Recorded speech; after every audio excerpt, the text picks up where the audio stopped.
UFC 319 is blowing back to the Windy City for the first time in 6 years. Check out the fight card and get in on all the action at DraftKings Sportsbook, the official sports betting partner of UFC. And if you're new to DraftKings, check this out. New customers who bet $5 will get $200 in bonus bets instantly. Don't miss out on all the action of UFC 319. Download the DraftKings Sportsbook app now. Use code Shannon. That's code Shannon for new customers to get $200 in bonus bets instantly when you bet just $5. Only on DraftKings. The crown is yours.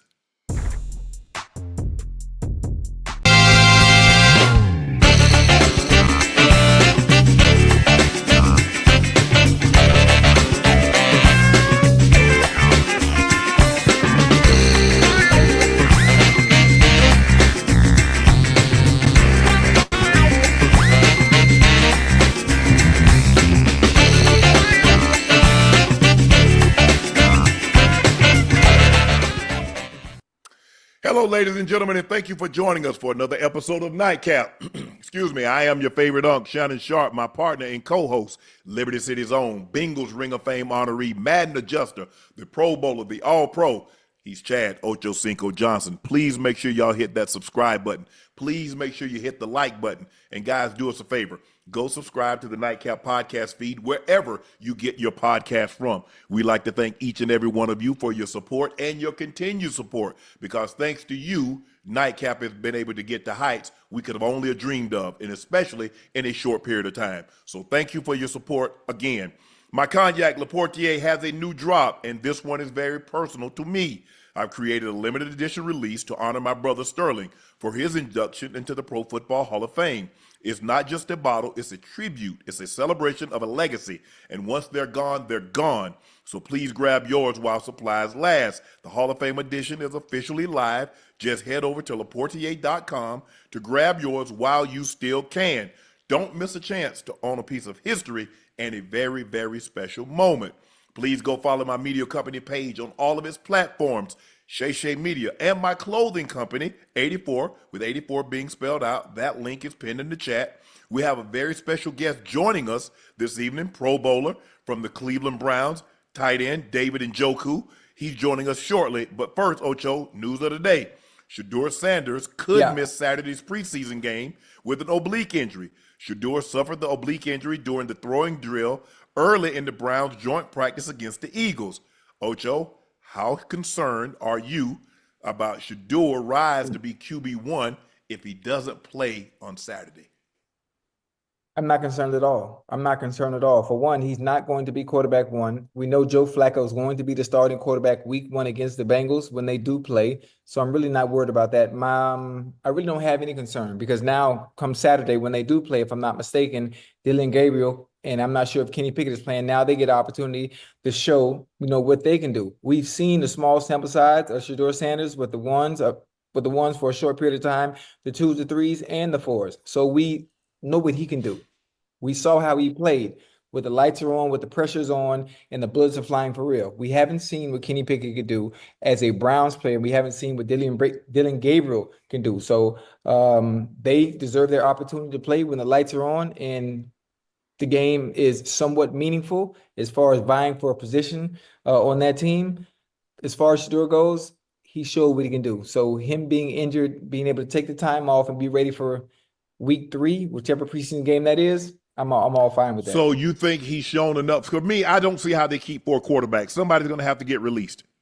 It's really that simple. You're not keeping 4 quarterbacks because the positions are too valuable, and none of these guys play special teams. So with that being said, maybe Dylan Gabriel can hold, maybe Kenny Pickett can hold. I don't think Joe Flacco's ever held, at least not while he was in the league. I'm sure at some point in time, maybe in college he held or something like that. But it just, I don't know if he's done enough. People say, well, he's done enough. He's shown what he can do. Well, that's not what the depth chart said. The depth chart said he was still QB4. Mm-hmm. Yeah, listen, I think politics plays a part in it, but obviously when the opportunity presented itself for him to play, when Kenny Pickett and Dylan Gabriel were hurt, he rose to the occasion. He rose to the occasion and looked extremely sharp. Had some great plays, outside the pocket, in the pocket, He was calm, he was poised, and I'm sure anyone with common sense, a GM, a scout, can see the way he played and know this is a quarterback that deserves not just a chance to be on the team, but a chance to start, a chance to compete for the starting position. So now, with that being said, nobody on the other 31 teams watch Shedeur Sanders play that night and say, you know what, he deserves to be quarterback number 4. Nobody at all. So now, if they believe so much in Kenny Pickett and Dillon Gabriel to be quarterback 2 and 3, now they have their opportunity Saturday to prove why they should be. I don't know if Pickett has practiced yet. Stefanski said, I think it was yesterday or day before, that he was still dealing with some tightness, so they wanted to be careful. They want to be cautious with it. I don't know how much Gabriel has played, has practiced since his injury, but look, they got Snoop Huntley on the roster, and they brought him in last week. Once these other two, they realized that Gabriel had gotten nicked and Pickett had been out for an extended period of time. With all that being said, this is kind of my worst fear, because we talked about it last week, and I said I sure hope he can consolidate it. I hope that he can put back-to-back games together, Ocho. And now it's like he played really, really well in one game, and now he's nicked, and it looked like he's going to miss the second game, and then the third game. Obviously Flacco's probably not going to play, but I could have seen envision a scenario that they probably would have released Flacco and went with the other guys. No, absolutely not. That's not going to happen. That's not going to happen with your experience in the NFL. As long as you've not only played but been covering the NFL, they're not going to start with the young trying to win, They're not going to start with You're not trying to win. You say that you're not trying to win? Well, talk to me. And so you trying to win? You go get Joe Flacco and Kenny Pickett. Those are your choices, and you take Dillon Gabriel, and then you take Shedeur Sanders in the 7th round, 5th round. Well, hold on. What other options did they have? Huh? They had no other options. So there were no other quarterbacks available other than Joe Flacco and Kenny Pickett. Well, what quarterbacks were available that can actually put the Browns over the hump right now and compete in the AFC North? Justin Fields available? I think he was already going to New York, huh? He wasn't going before free agency started.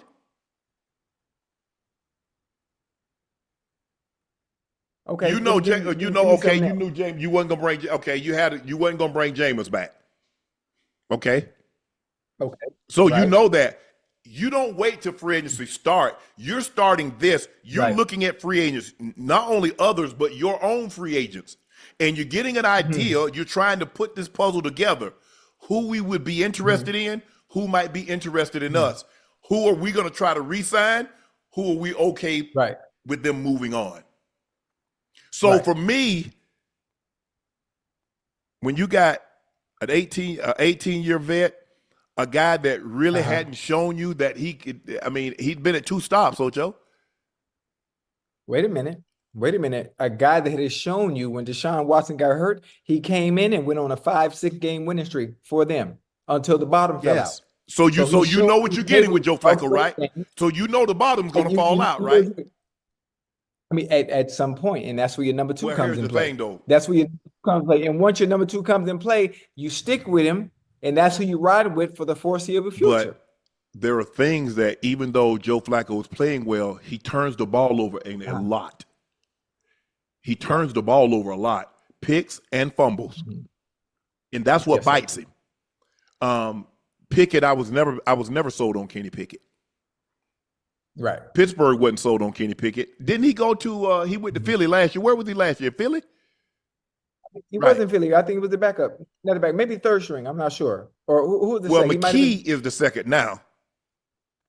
Okay, so Kenny might have been the 2nd string. Yeah, he went in when Hurts went out.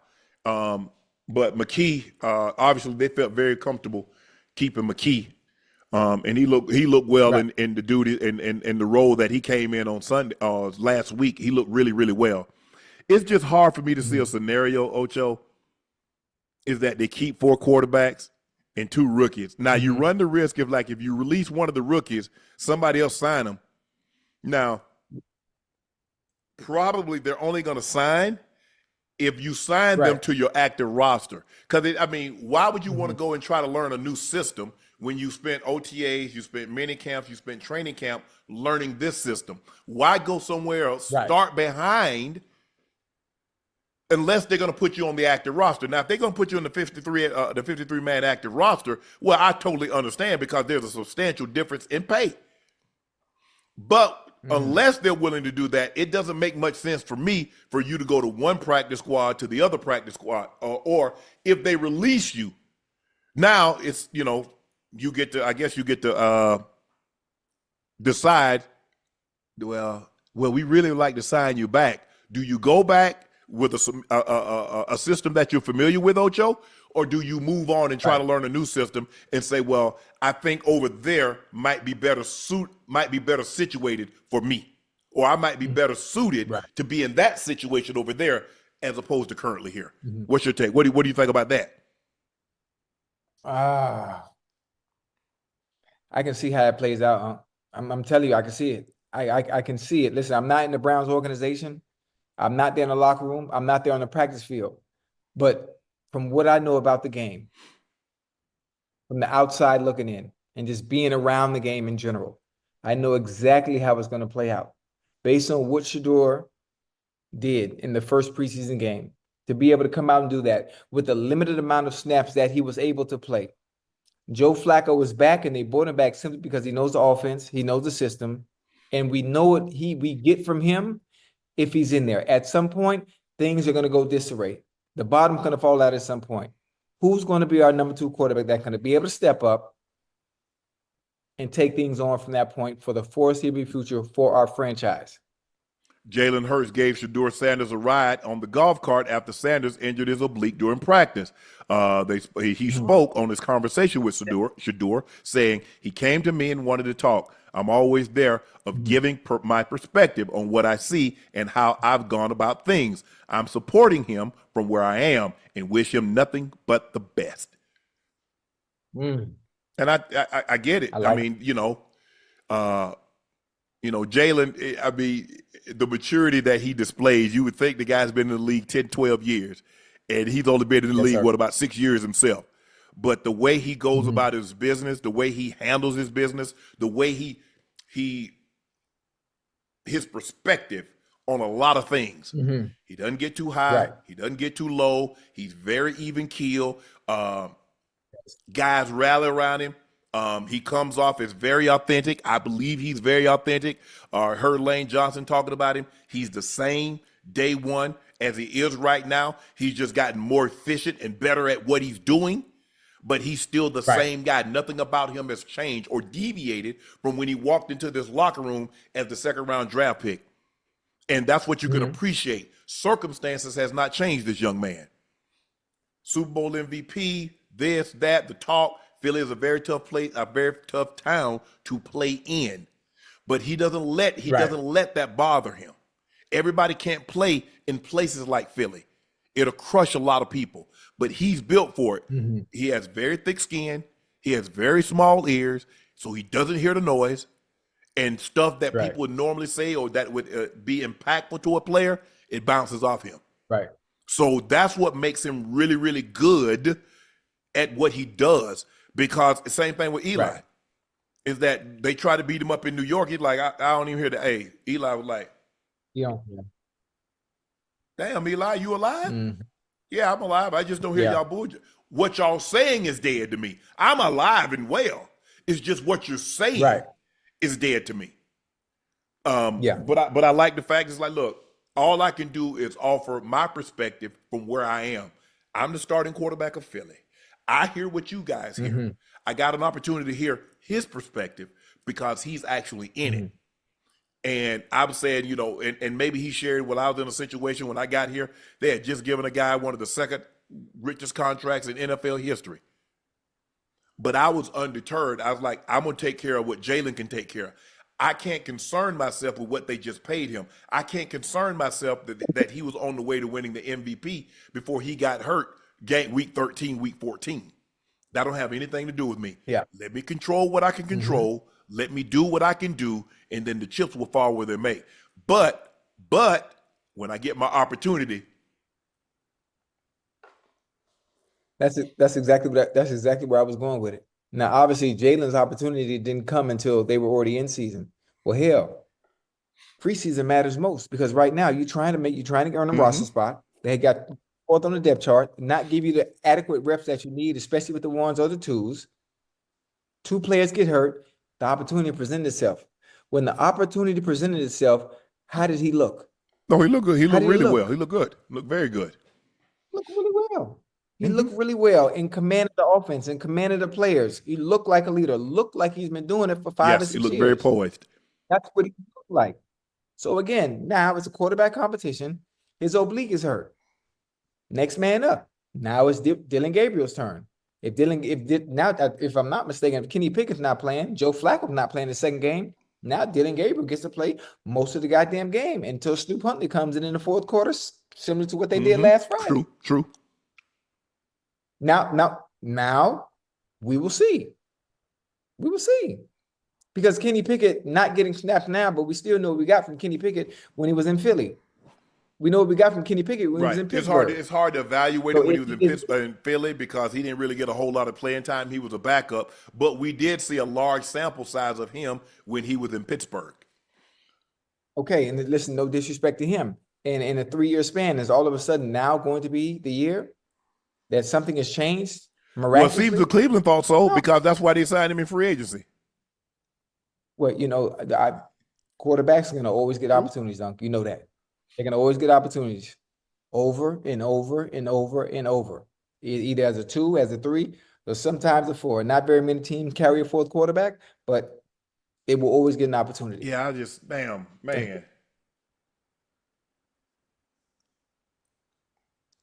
I mean, it seems like he can't catch a break.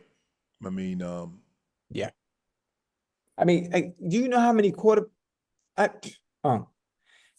Tim Couch, Detmer, Wynn, Peterson, Holcomb, Garcia, McCown, Dilfer, Fry, Anderson, Dorsey, Quinn, Manziel, Hoyer. I mean, Whedon, Wallace, Hogan, Taylor, Mayfield. It continues on and on and on and on. So how they can just be so proud about, well, this individual looked a certain way in preseason, but we still want to keep him fourth on the depth chart. I mean, anyone that even looks the par, you should be biting at the bit about him at that position that you haven't been able to find success at, and who knows how long. Oh, it's been an extended period of time since they found a starting quarterback. Yeah, I mean, people are going to say, oh, it's the preseason. It doesn't mean anything. No, it means something. Because before a wedding, you have a dress rehearsal, don't you? Yeah, you have a dress rehearsal. Well, that was a dress rehearsal. Whether it was the twos or the ones. But they wouldn't have said that. Let me ask you a question.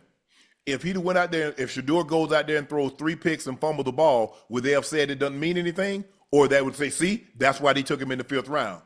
You see, he plays well, it doesn't mean anything. He doesn't play well, it means everything. We see how this goes. We already know what was being written.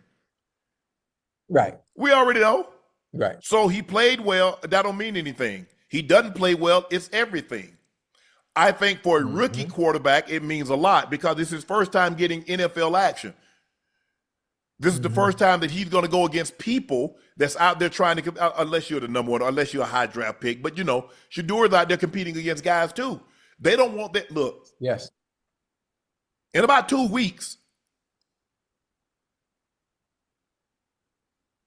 30 guys per team, about 1,000 guys, Ocho. Their dreams, their football dreams will come to an end. A lot of these men have been dreaming for this moment their entire lives. And now they're going to have to do something else. Maybe it's coaching. Maybe they put that degree. Maybe they're a teacher. Maybe they're financial. Maybe they're personal trainer. Whatever the case may be, they go out into the real job world, a 9 to 5. And look, I'm not saying there's anything wrong with a 9 to 5, because I know y'all take everything and try to run with it. What I will say is this: for about 1,000 plus men, their dreams of playing in the NFL will come to an end. And then what is your backup plan? What is plan B? Because plan A failed. let me take that back. Plan A wasn't Yeah. the success. So now you either gonna have to try to like, okay, hopefully somebody picks me up on the practice squad and I try this thing again, or I'm like, you know what? Probably you listen to what the guys, what maybe you listen to what the GM says, you know, hey son, Right. we think you got talent, but we just got we kind of just stacked at that position where you are. And you know, we think you can play in this league, but just right now, we just think it's better that you know we give you an opportunity to go someplace else. That's the reality of it, Ocho. That is the reality of professional sports. Sometimes your Right. dreams, what you dreamed, and maybe it was your dream to play from junior high, a JV to varsity. And then you go to high school and Right. say, man, if I can please play college. And then you say, man, if I can just get an opportunity to play in the NFL. Maybe that was your dream, was to get into a training, go to OTAs and mini camps and training camps, play in the preseason, and that was it. Maybe that was it. Right. But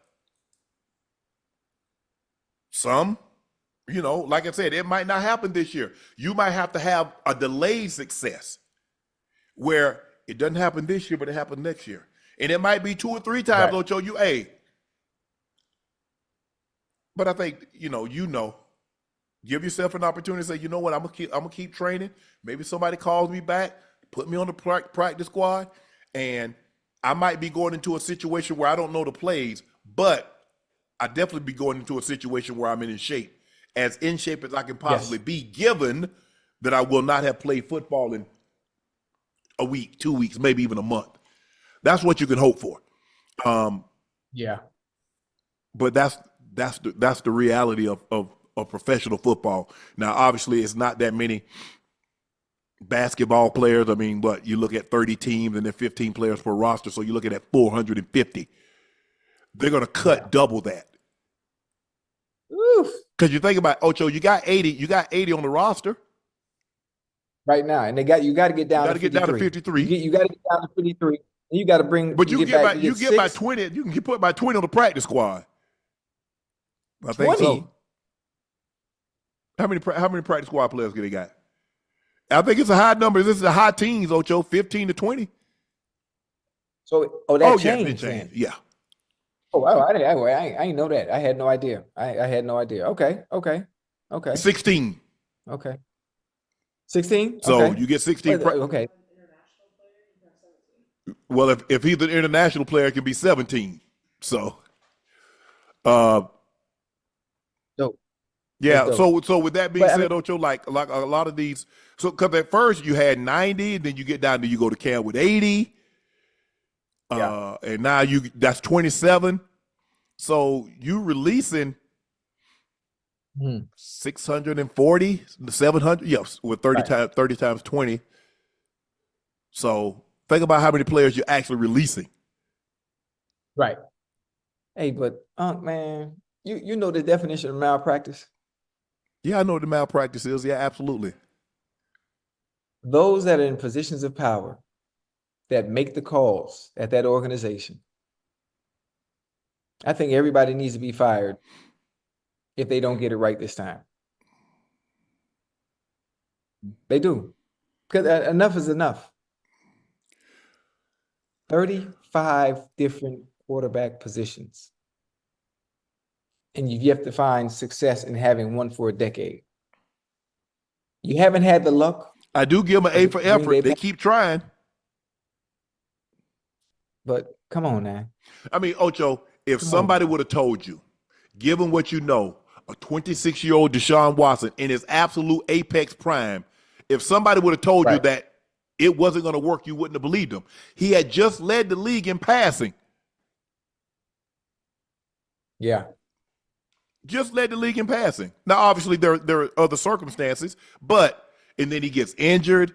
What was it? He tears his ACL, then he messed up his shoulder, I think, first, and then it was his Achilles. It was his Achilles, and then he re-injures that. So I think that's where, because they thought they had their quarterback for the next decade. I thought they had their quarterback for the next decade. Yeah. Same. Nobody would, if you go back and look at Deshaun Watson when they made this, there's no Deshaun Watson is not out of your top 10. As a matter of fact, a lot of people probably had him in their top 5. So, and we had never seen a quarterback this young in his prime that's non-injured Be available. be available. They never come available. Not in their prime. Even Brady became available, but he wasn't in his prime. Now, he still played well, but Brady was not going to be available in year 6. Peyton Manning was not going to be available in year 6. Aaron Rodgers, Brett Favre, Joe Montana, they're not available in year 6. Deshaun Watson was available in year 6 in his absolute prime. So they thought, I give them the utmost credit because they traded an awful lot to get him. And that's what you have. Yeah. What would a team trade to get their hands on a Patrick Mahomes or Joe Burrow or Josh Allen? You trade an awful lot. You would. Or Lamar Jackson. Absolutely. You would. Absolutely. So with that being said, I give them credit. Now, they gagged on a lot of other ones too. But I can't say that they get, I mean, it looks hindsight because it's a magnificent science because we have the luxury of knowing today what we didn't know yesterday. Right. But at the time, they're like, oh, yeah, perfect. Now, you look at what they turned that into, you know, they probably got Will Anderson Jr. and they got the highlights of Nico Collins and some of these other drafts. You're like, well, it worked out well. Yeah, but absolutely. I just absolutely something is. I just can't put my hand on it. I wish that Shedeur was healthy and was playing in this game because it would crystallize things a lot for me, Ocho. It really would. Well, honestly, things are going to crystallize themselves regardless, huh? Even if he doesn't play in this game. Him not playing in this game. You got 3 injured quarterbacks. So how did it crystallize? You got 3 injured quarterbacks. One has an oblique and 2 got hamstrings. So how does it crystallize? Hold on. Dylan Gabriel's playing this weekend. Dylan Gabriel's getting his opportunity to play this. You know hamstrings. You know how they are. Okay. How about this? If Shedeur looked that way in the first preseason game, right? And Dylan Gabriel plays this week and doesn't look as good as Shedeur. Well, Shedeur did play against the same caliber talent that Dylan Gabriel. I'm just preparing you for what they're going to say, Ocho. You see? You already know what they're going to say, too. And you can't deny.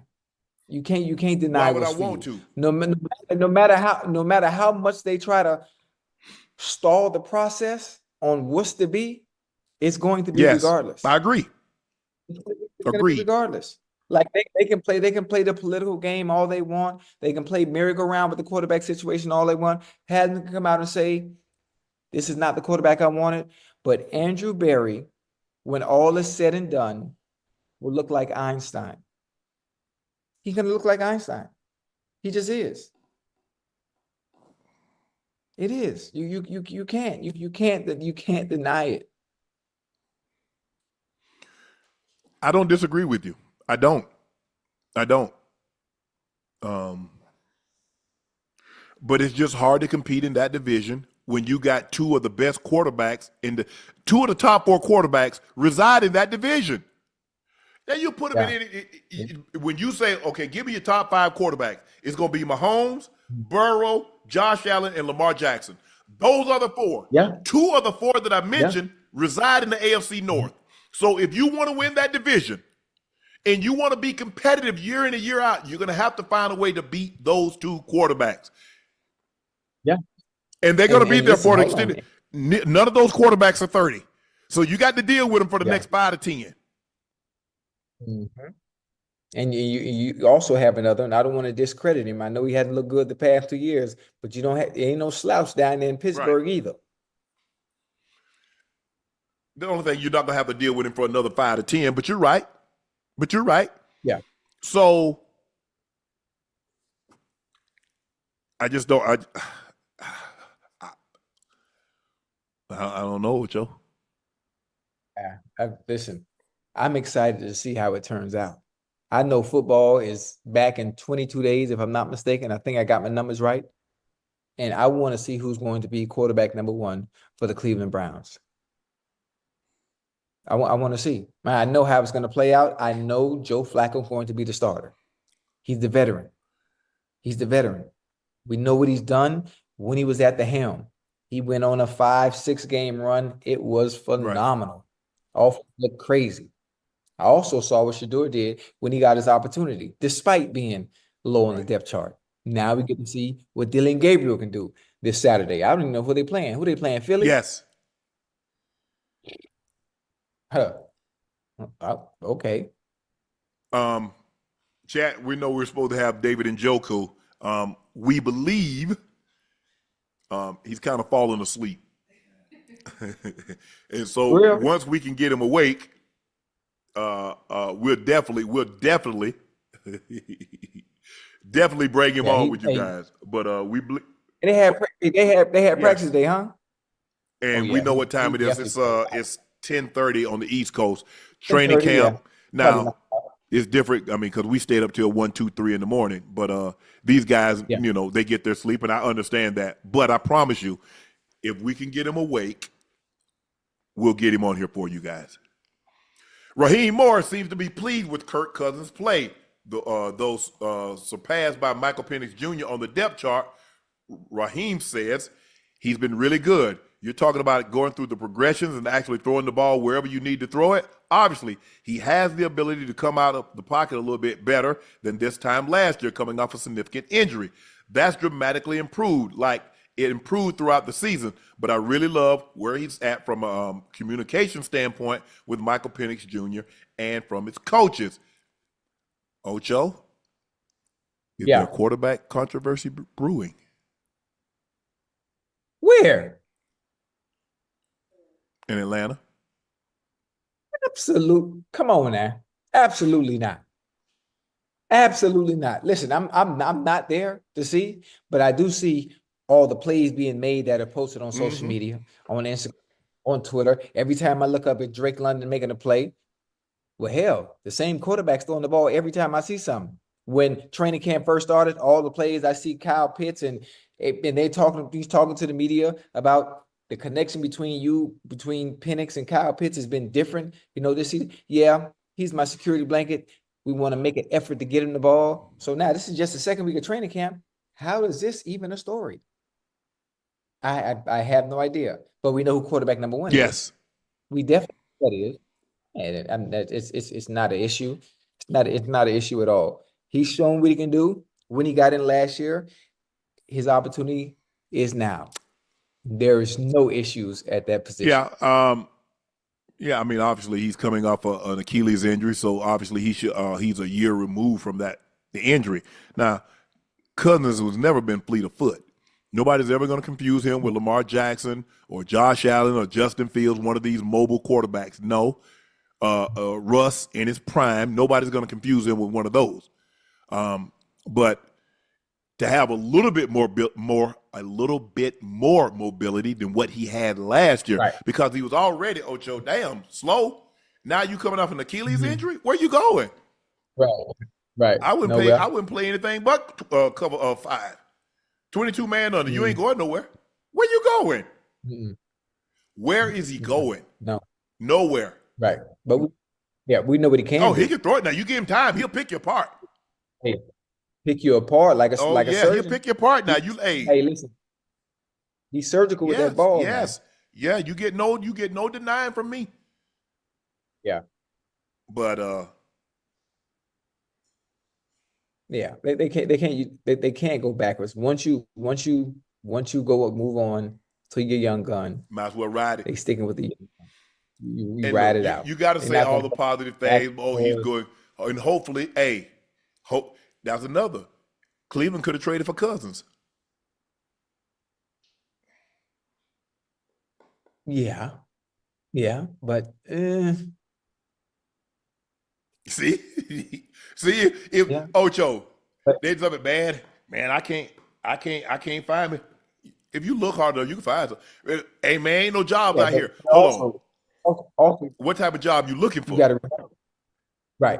So you heard what you just said? What kind of job you're looking for? Just because they could have traded for him doesn't mean he would have accepted said trade. Yeah, because I think he has a You no know, do you know trade. their conversation? That you know their conversation exactly. He has no trade. Their conversations when it comes to quarterbacks in the NFL and choosing where they want to go. But I think for an opportunity, I think skill position players, they don't no. have a choice. They go where they traded to. Quarterbacks? Let me ask you this, Ocho. Uh-uh. For a chance to start or be a backup. That's a good question. That's a good question. Now, depending on who you are, well, hell, if you're on the goddamn trade block, I mean, you ain't really got no power to say whether you want to start or not. Because if you are who you thought you were, you wouldn't be getting traded. You wouldn't be getting traded in the first place. So I definitely think that's a situation. Look, like you said, you know what Cousins is. You protect him, he can pick you apart. He's not going to make a whole lot of plays off script. He's not looking to get outside the pocket, the tackle box. He's looking to be in that phone booth. He's not going to be hard to find. He's going to probably be about 9-10 yards deep and probably in a 7-yard window. That's where he's going to be. Yeah. He doesn't have the strongest arm, but he's very accurate because he has great anticipatory skills. He's maximized his ability in the NFL. If somebody would have told you, seen him in college and watched him, it's like, okay, maybe a career backup. But he's parlayed that into tremendous success. But I think this is Raheem trying to build him up. So, hey, man, this car run like it did when I first bought it, Ocho. I know. Look, hear me out. I know it's 30 years old, but it got low mileage on it. As a matter of fact, I ain't even drive it but a couple of times all last year. Knowing that as soon as you get it around the corner, you gonna have to call a tow. You gonna have to call a flatbed to come get you. That's why I ain't been driving it. Right. So that's a good one. Michael Penix Jr. is involved in a practice fight, Ocho, versus the Titan. After connecting on a deep pass to wide receiver Ray McLeod III, Penix exchanged heated words with several Titans defenders. The trash talking quickly escalated into a physical altercation, prompting players from both sides to rush the field. Penix ended up in the center of the scrum and appeared to be slammed to the turf. Ocho, as a teammate, do you salute Penix for showing he isn't scared to defend himself? Or do you tell him, bro, you the quarterback, sit your ass down? No. Nah. You tell him that's what you want. Yeah, Penix got that dog. No, you don't. I like Chad, that. don't listen to Ocho. Man, I ain't trying to hear all that. I want a quarterback that's just so Joe Burrow throws a punch and breaks his hand. You cool with that? They say got into an altercation. He was slammed to the turf. Did you hear that part? Let me repeat that. Penix ended up at the center of the scrum and appeared to be slammed to the turf. Did you hear that part? Hey, I don't think he wasn't slammed. You know, when things are written, they're gonna exaggerate. They're gonna make it sound like it was so bad. What they shown? We have no, we're not going to show nothing. We're absolutely not going to show it. Ash, send it to me, Ash. I guarantee you they didn't pick him up and slam him to the turf. I guarantee you that didn't happen. For one, even if you're an opponent and you're in a joint practice, there's not one defensive player. The joint practice against the Titans, right? There's not one player on the defensive side for the Titans that was slam Penix Jr., whether mad or not. I disagree. They just not. So let me ask you a question. In the Jets, in the Geno Smith situation, what happened? Was that a defensive player that punched the quarterback? Yes or no? Wait, and then Geno Smith, when he was in New York. What happened? But go back and Google. I'll let you Google it. We don't need to rehash that. So this notion that people will contain themselves when they get upset is just not true, Ocho. You know that and I know that. Especially because I don't know Penix Jr. He on Atlanta.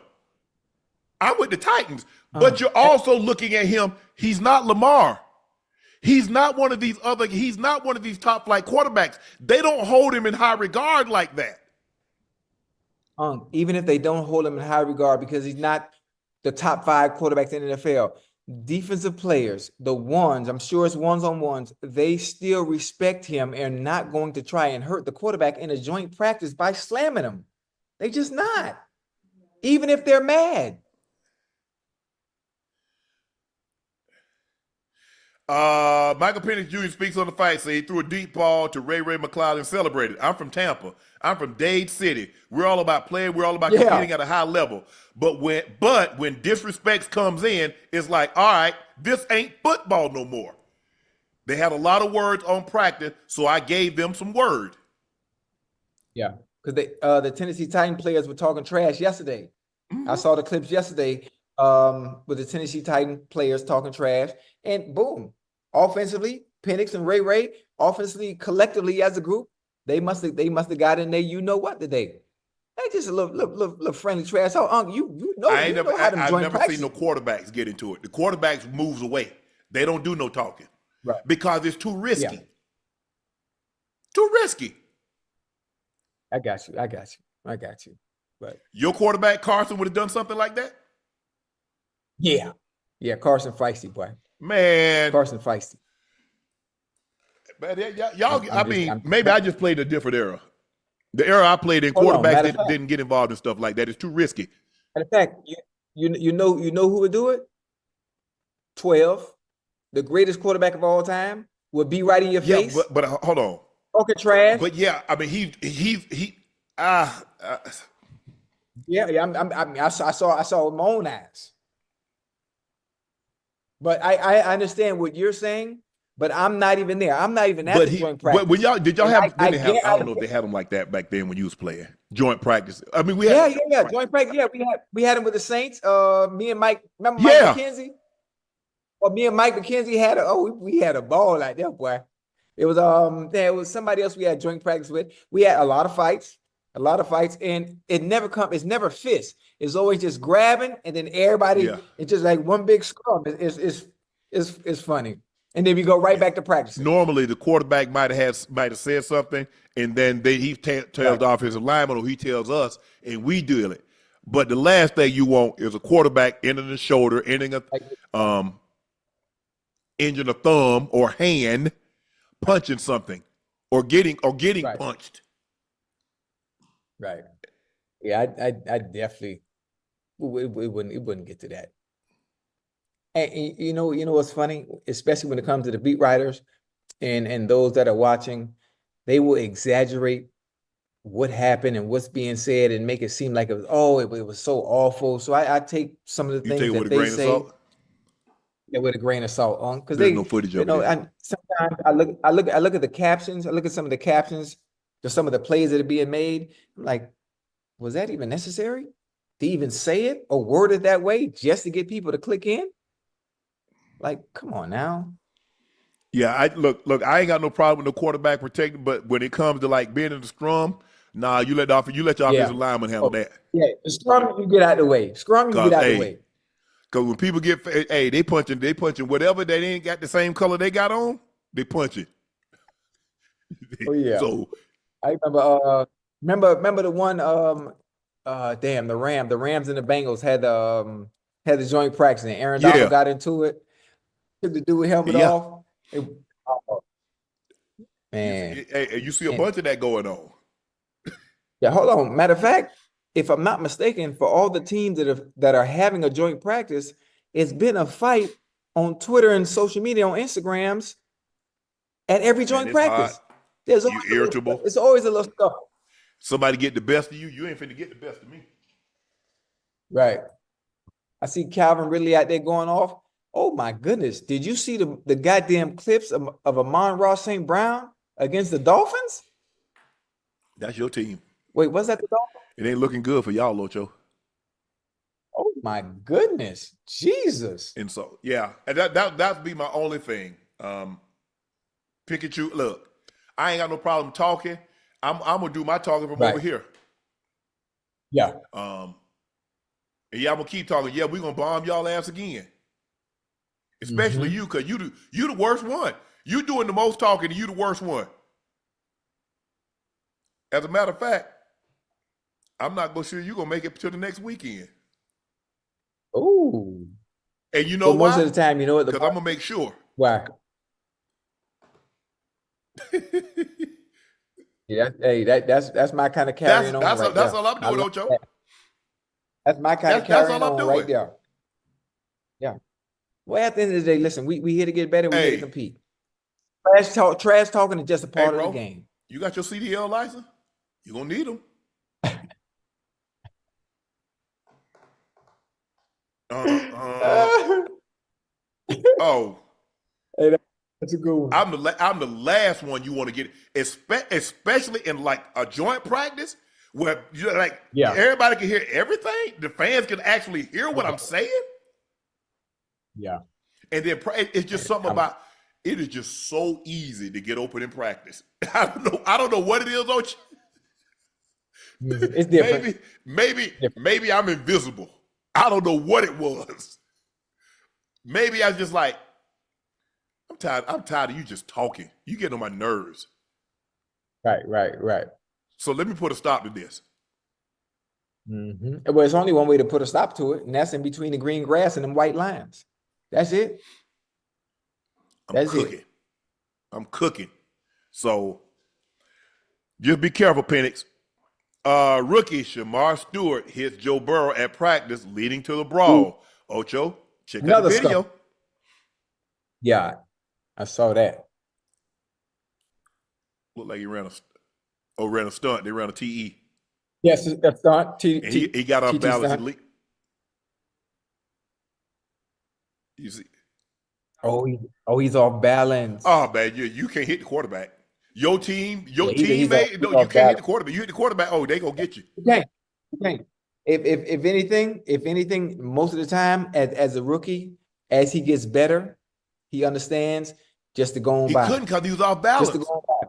You see, because he got too far overextended, Ocho, and and then if he pulls up, down. son, why'd you stop? Well, coach, I was off balance and I want to hit the quarterback. Yeah.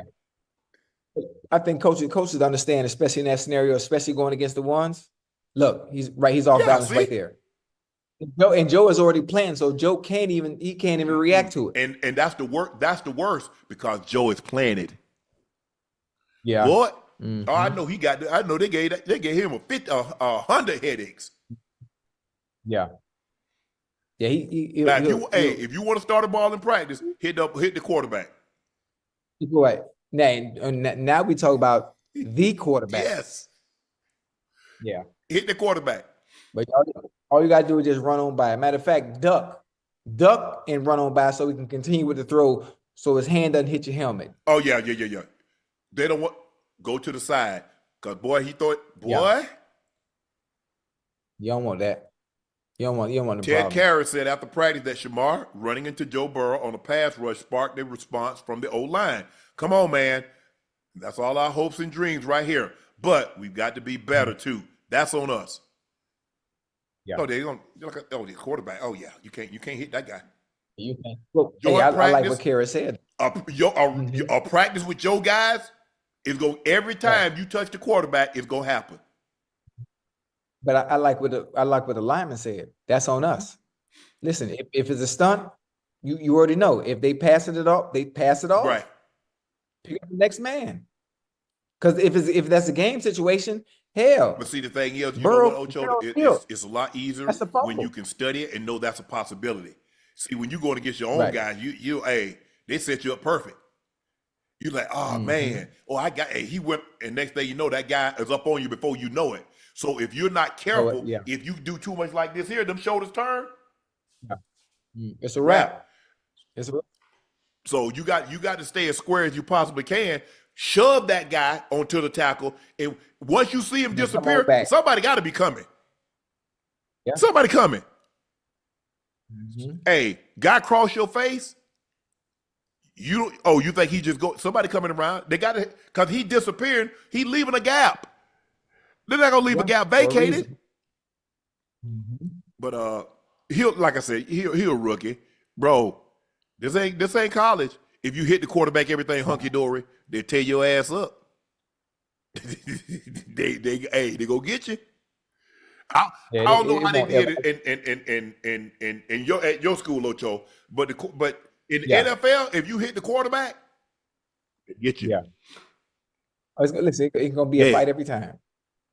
Be a fight every time, but obviously, whoever his position coach probably talked to him. I'm sure Zach Taylor talked to him. He probably apologized to Joe after the fact and just knows better now. If you come clean on a stunt or a move or whatever it may be, just run by the quarterback. Just run by him. You know, we know we know it would be a sack. We know it would be a sack. Coach Davis at Savannah State, somebody hit the quarterback. Can you play quarterback? Son, can you play quarterback? No, sir. Well, then why the F did you hit him?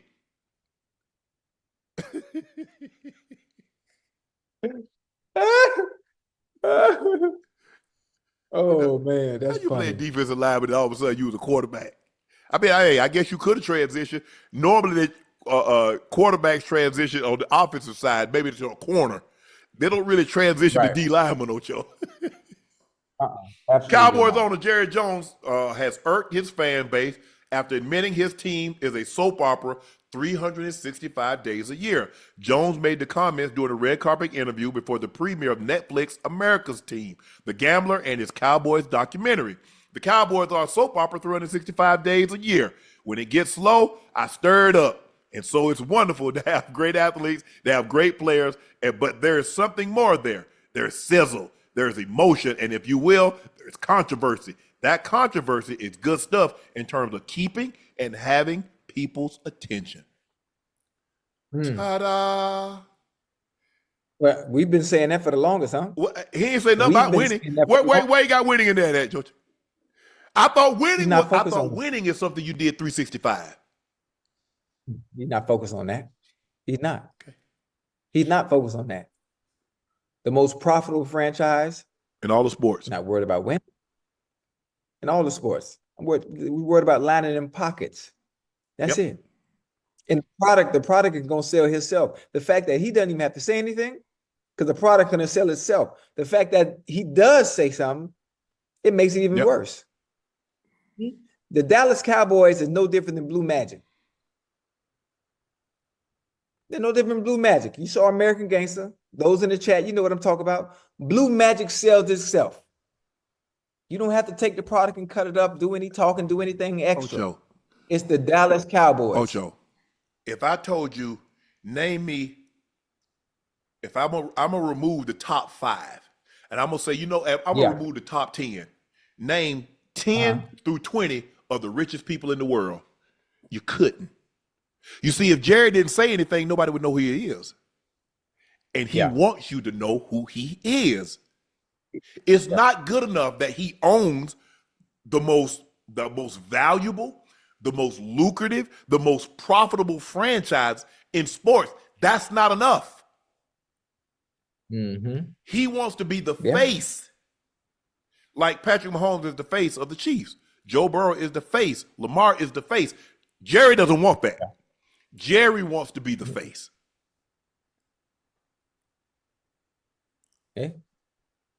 Listen, the product sells itself.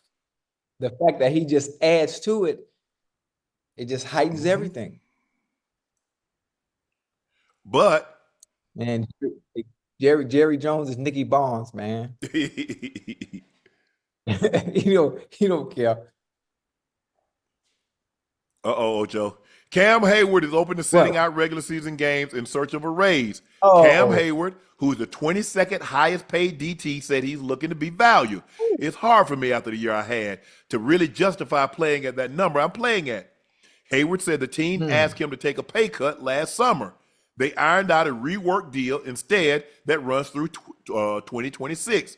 Heyward responded by bouncing back from an injury-marred 2023 season to finish with 8 sacks, 71 tackles, 11 pass defense as the Steelers went 10-7 and reached the playoffs for the 4th time in 5 years. Right. Hey, listen. Cam Heyward said, I can't play at $15 million.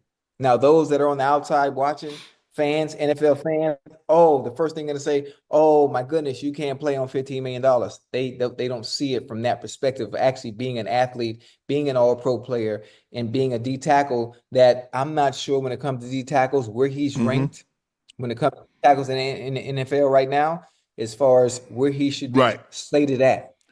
Dexter Lawrence, one of the betters, the Ed Olivers, one of the betters. He's different because he's a 5 technique. Because they're a 3-4 defense, so he's not like in your typical like a Warren Sapp. He's not like what Right. Aaron Donald when Aaron Donald was in the 43. He's a 3-4. He's more of a J.J. Watt. He's a 5 technique. Right. And Right. so I don't want to. I'm gonna try to keep it simple. But if you notice, they got they got a nose tackle, they got 2 ends, and they got 2 linebackers. So they got 4 linebackers, a Sam and a Will, a Mike and a plug, and they got 3 down linemen. He's what we call a 5 technique. He's a defensive end, but he's playing a 5 technique, not the 3 technique, or what we call the under tackle that Joe Green made famous, and the Warren Sapps, the Johnny Randalls, and those the Aaron Donalds, those type of guys. He's a 5 tech. And so with that being said, but the Steelers say, hold on, bro.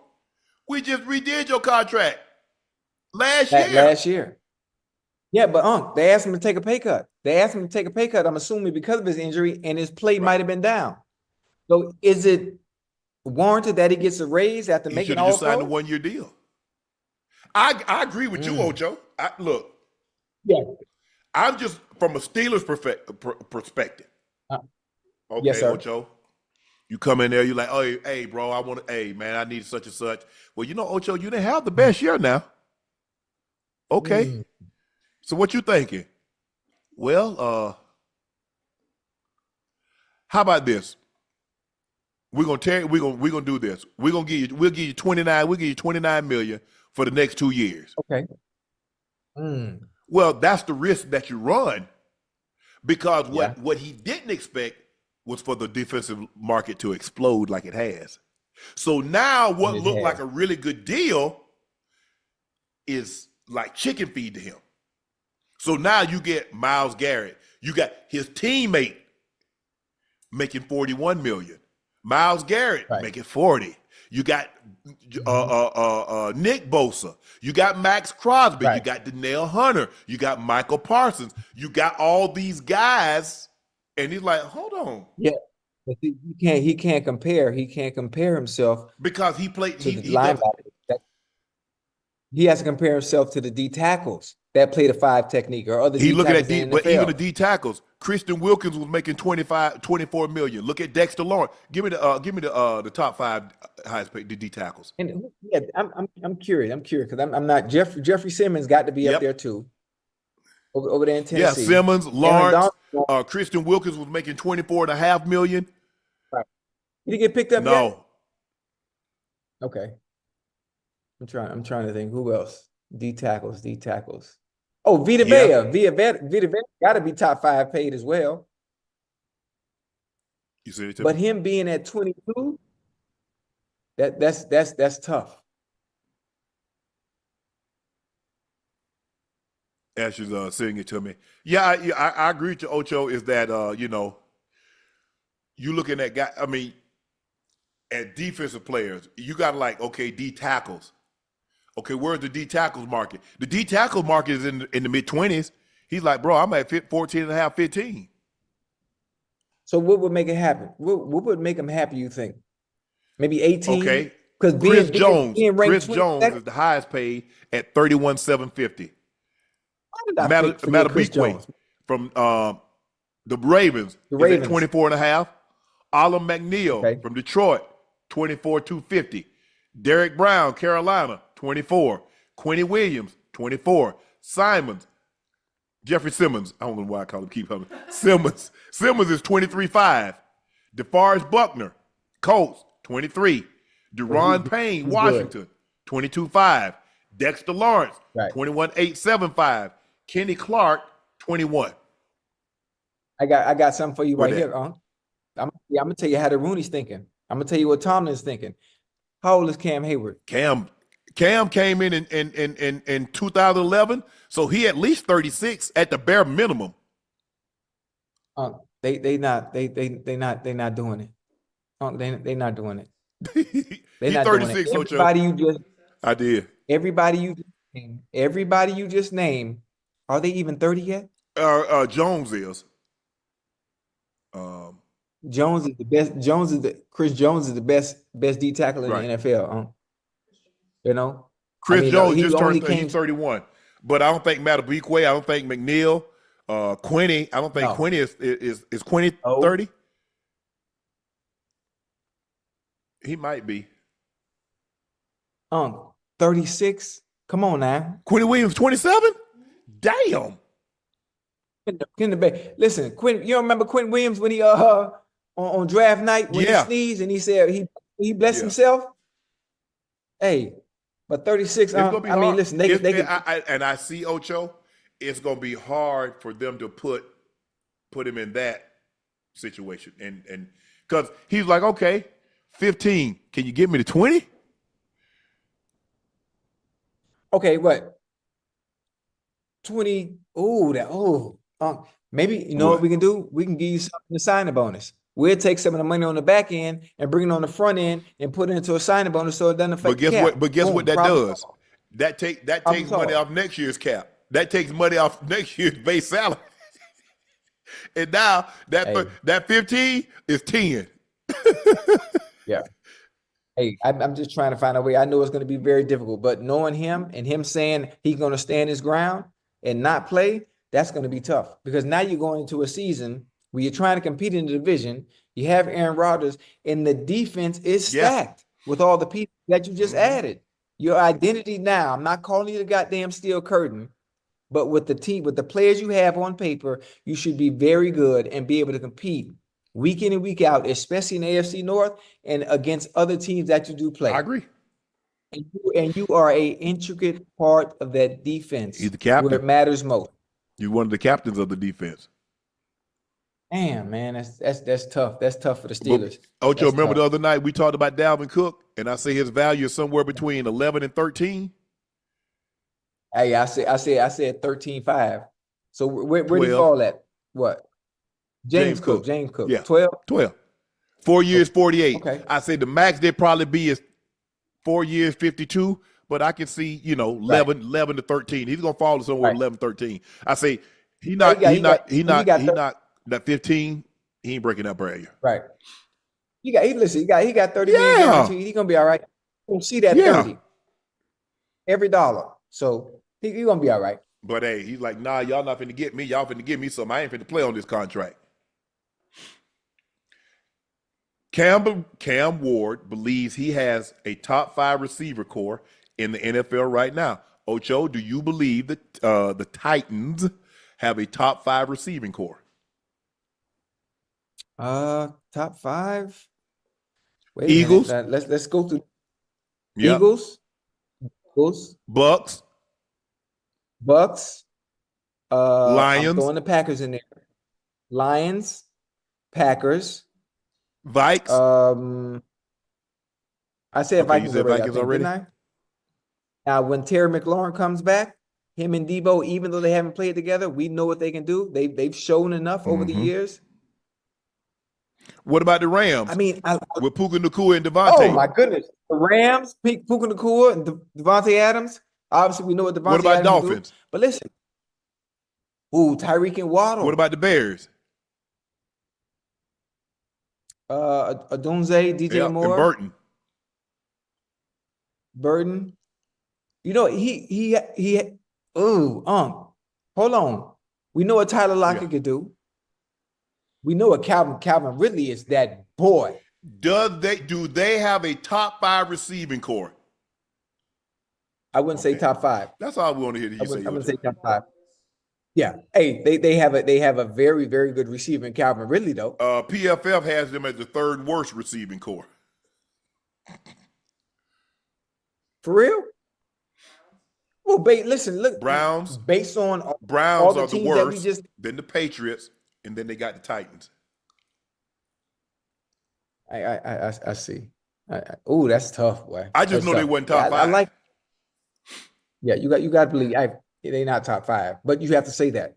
You're the quarterback. Oh yeah, for sure. You have to feel that way about your squad. Sometimes you got to lie to them, Ocho. You got to lie to them. Hey, whoa! We didn't even mention CeeDee Lamb and George Pickens? Okay,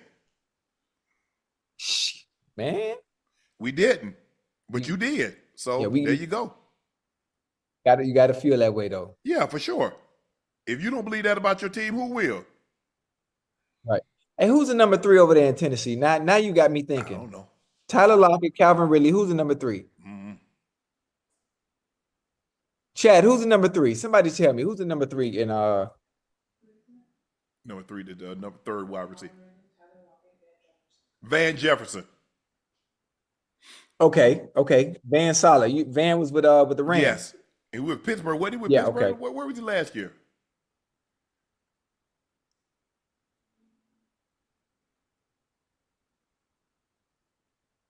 Yeah, I said Cincy first. I said Yeah, Cincy I first. thought so. He was with Pittsburgh last year, Ocho. Yeah, Cam, you look. I appreciate you pumping up your squad, but y'all not top Yeah. 5. I'm not even sure y'all top 10 when we really get down to and we start naming receiving cores, Ocho. I'm not sure they top 10. Hey, I know one thing. Calvin really is that yeah. boy. But it's more to make a receiving core is more than one. Right. Marlon Humphrey Well, posted a hell. video on social media a while ago asking Michael Phelps for his help because one of the 3 Ravens players can't swim.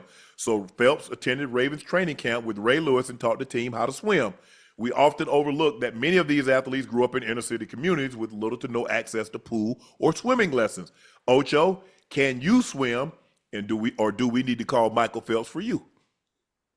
But boy, they used to call me Flipper back in the day. You heard me? They used to call me Flipper. Charles Hadley Park is where I used to swim. Sometimes they would close. When Charles Hadley Park would close, man, we jump the gate and we go swim. I taught myself to swim. Me and my homeboy Jamie. I don't know where Jamie at.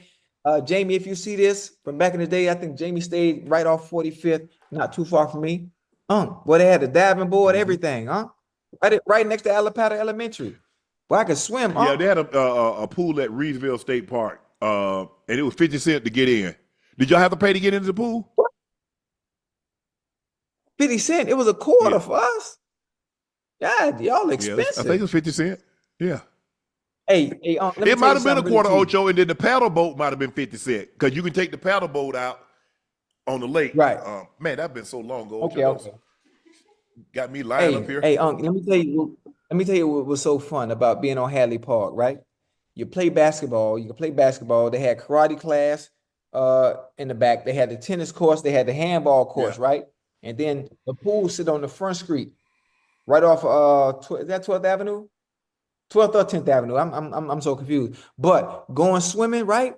And you hear the ice cream truck coming, and the ice cream truck comes to boy, that's one of the best feelings in the world when you hear the ice cream truck coming. You get a little break, get you some ice cream, get you some donuts. I used to get jungle juice, 2 pickled eggs, and a fruit punch. And then they told us to lie all the year. After you eat, you got to stay out the pool. That's why I wouldn't eat because you could. It'll make you cramp. That's a lie. You get a cramp. We ain't getting no cramp that young, huh? We little kids. We little kids. If you ate something, you couldn't get back in the pool for like 30 minutes. For real? Oh nah, ain't man. I think that's it is a myth. Hey, Unc. Hey, when you grew up, y'all ain't had a candy lady house? That was Man, that was in Glenville. We ain't had no candy lady where we at because I live in the country. But Sister Tillman, she had a twin sons, James and John. Their mom, sold candy, sold the Kool-Aid ice and stuff like that. You know what I'm saying? Yeah. The cups. Man, we had the candy lady house. Hey, right down 51st and 12th. Right down 51st and 12th, right on the corner across the street from Hadley Park, right? The quarter cookies, right? The quarter cookies. You remember they had strawberry and she had vanilla. Then she had Boston baked beans. You know about Boston baked beans? And lemon head, yeah. Oh my God. I used to like them planks. She had them planks too. You remember the planks with the icing? The plank, they had like icing. There was like a shortbread cookie, but they had icing on it. And they look up plank cookies. Hey, hold on. Please tell me your candy lady had the frozen cups in the little cups. Yeah. Oh my God. Yes, absolutely. Throwback. Yes. Put that up so Ocho can see what I'm talking about. Absolutely. And she had them thing called Black Cow. You remember they were like chocolate. But I'm telling you, if you had a loose tooth, it go pull it out. Right. It's coming out. Boy, look here. And I tell you what. Yeah. What stopped me?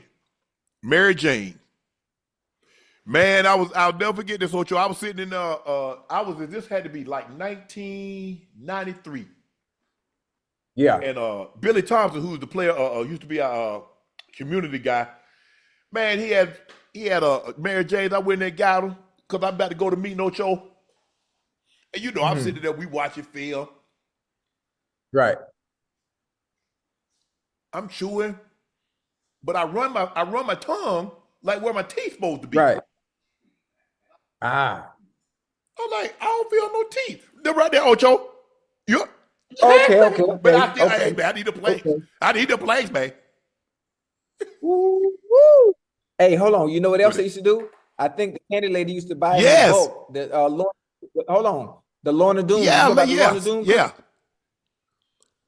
Boy, each Lorna Doone cookie, it might have been maybe 10 cents, maybe 5. But see, I know it but wasn't a back quarter. then, No, it might have those been a cookies quarter. were It a might have been a penny. quarter. Like you go to the corner store, you go to the convenience store, and they had big jars sitting Right. up on the thing with different types of cookies, Yeah. and the cookies were a penny. So you Yeah. know, them little shortbread cookies or whatever the case may be, and then you know you had Right. the giant pinwheel cookies. Right. But man, Ocho, that goddamn Mary Jane done pull out half. But hey, Hey, them some good days. That's hey, I put memories my there, hand up boy. like this here, like I was in the church. I say I'll be back. Right. Man, Ocho, they called me to my, where you go? Ocho, I went slap to the dentist. Yeah, right away. Come on, hey, man, you know how we are. We gonna clown you. Man, if they done saw that, Oh, yeah. oh no. But Ocho, but you're right. Those were the good old days. But they had those cookies, penny cookies on Right. on the counter.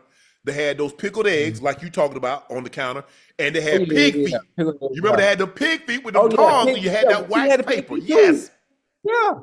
Yeah. Hold on. Please tell me y'all had hot sauce. yeah. Oh my And you know what, goodness, Ocho? man. Back then, when I was eating those hot dogs, it's something about them convenience store hot dogs, ain't it? It's so much better. I don't know what it Why is. your hot dogs don't taste like these? Don't taste like that. Exactly. I don't know what it George is. talking about it's the roller. Well, damn it, Granny should have bought a roller. It stopped instead Hey, of dumping hold on. 50 in a big old pot. Yep. What, hold on. Y'all had Chico sticks? Yeah. What about Lily Dilly? No, I don't know. What's that? And them Chico Oh sticks. yeah, the Chico stick. Oh yeah, the Chico sticks now. They like that. But sometimes I like when I used to drive home from Atlanta, I was going to Glenville, I would stop, Macon, or I'd stop in Dublin at a convenience store to see, what type of old Charleston chews, see what type of old candies they got. I'll get it, and because like you said, it reminded me of when I was growing up. Now here I am in my 30s and 40s. But yeah, man, them were the good old days, Ocho. I mean, a penny. Oh, my goodness. Hey, boy, don't let me get no money. A quarter? Man, look here. With a quarter, we walked 2 miles because the closest store was for 2 miles. $1, if we got $1. Yeah, you gone. Gone. Hey, I'd never forget that ice cream truck, Unc. Oh yeah. But ice cream was a I quarter. was so Like a ice cream sandwich. Because back then, ice cream sandwich. Oh. Man, I get the ice cream sandwich. You get 2 Krispy Kreme donuts. You get a honey bun. or the nutty warm it up in the buddy. microwave. Man, oh Nutty my buddy. God. I mean, once you kind of ate the crunch off the top of it, I mean, you got a little ice cream with a cone in it. And then I remember that when they came out with that superstar. Remember they came out with that superstar, the red, white, and blue. The ice cream. Yeah.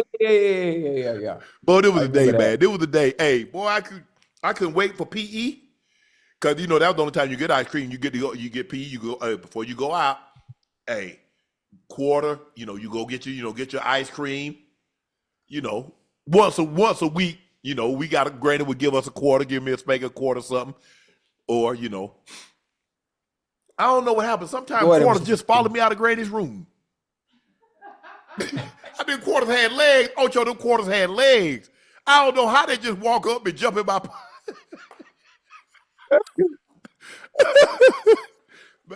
Hey, them some good. Oh my God, how did I forget this? Y'all ain't had mango trees. No, we had no mango trees. We had fig, we had grape, Hold we on. had plum, and we had pears. Yeah. Man, I used to get the fig Newton from the candy lady house, but then they also sold in a Ziploc bag. You could buy mangoes, right?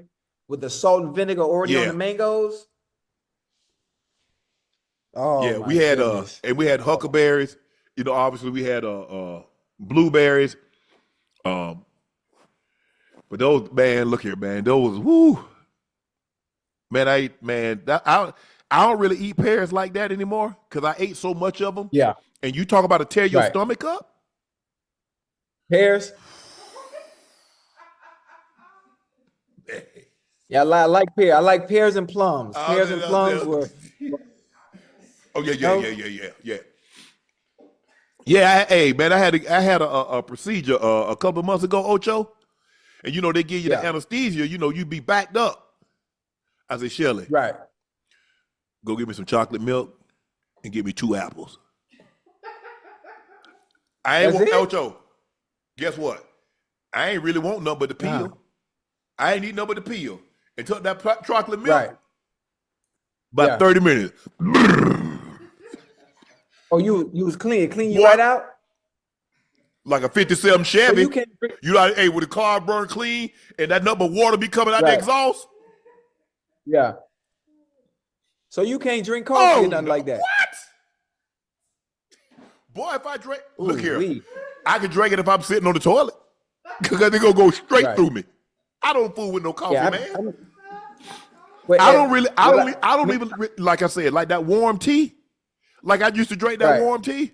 Man, I got tired of getting up in the middle of the night. Hey, Unc, I had about 3-4 cups of coffee a oh. day. I can't go without But my I'm coffee. I'm too high strung anyway, Ocho. I'm too high strung. Right. I can't fool with stuff like that. But I know what works with me. Like we going through the airport, and I'm like, yeah, nah, let me leave that alone. Right. Yeah. Damn. Hey, me and Time be doing commercials together. He got on small depends. I got on big depends. Blow it down. You know, hey, no, I don't fool with that. I don't fool with that stuff. But look, I learned how to. Hey, Levin, I remember if you're from the Atlanta area, you know Eatonton. There's this camp called Rock Eagle, and I never forget. It was my grandma scraped up. I think she might have borrowed the money from Mr. Joe and Miss Joanne. $35 was $35 to go away from the week. You left Monday morning and you came back Friday afternoon. But anyway, Ocho, so it was $35, and you put down the activities that you wanted to do. Like if you could swim, like you could do canoeing and you could do all this other stuff. You could do archery, you know. But the first year I went, my sister, I couldn't swim, so my sister, like I think I was like the 4th grade. My sister signed me up for something. And obviously, man, all my friends, because it came pool time, and then all my friends, I see Grady Kicklighter, Ricky Blanton, Simmy Driggers, Walter, everybody in the pool, man. I'm like, Ocho, I got my face in the wire field like this, and I'm looking. I'm just looking. It's like, Shannon, come on in. I'm like, I don't know how to swim. They're like, just jump in. Man. I'm like, are y'all crazy? What the hell is that? I'm like, did y'all not hear what I said? I said, I can't swim. Right. They talking about, we'll teach you. So, you know, Ocho, I come on in there. I said, well, okay. Right. So, I'm thinking, I'm like, they going to give me some lessons, say, okay, you do this and you do that. They said, well, jump in. Right. I said, well, how you teaching me? They said, look, go on the diving board. They ain't put me in the little kiddie area. They said, jump on the. Wait, you went to the deep end? Ocho, they said, jump off the diving board. They say, if you drown, then we'll save you.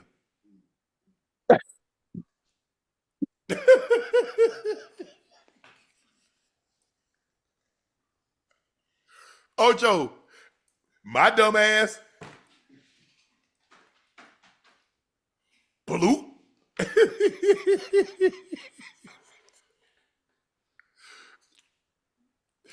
Hey, I know they're not watching this, but Rock Eagle, that's where I learned how to swim. That's so I jumped in off the it was 13 feet. I jumped in. They say, see, you can swim. I like, I don't really think that's swimming what I did, but okay. Hey, Boy, listen. Black folk play too many games. And they talk about they'll save you.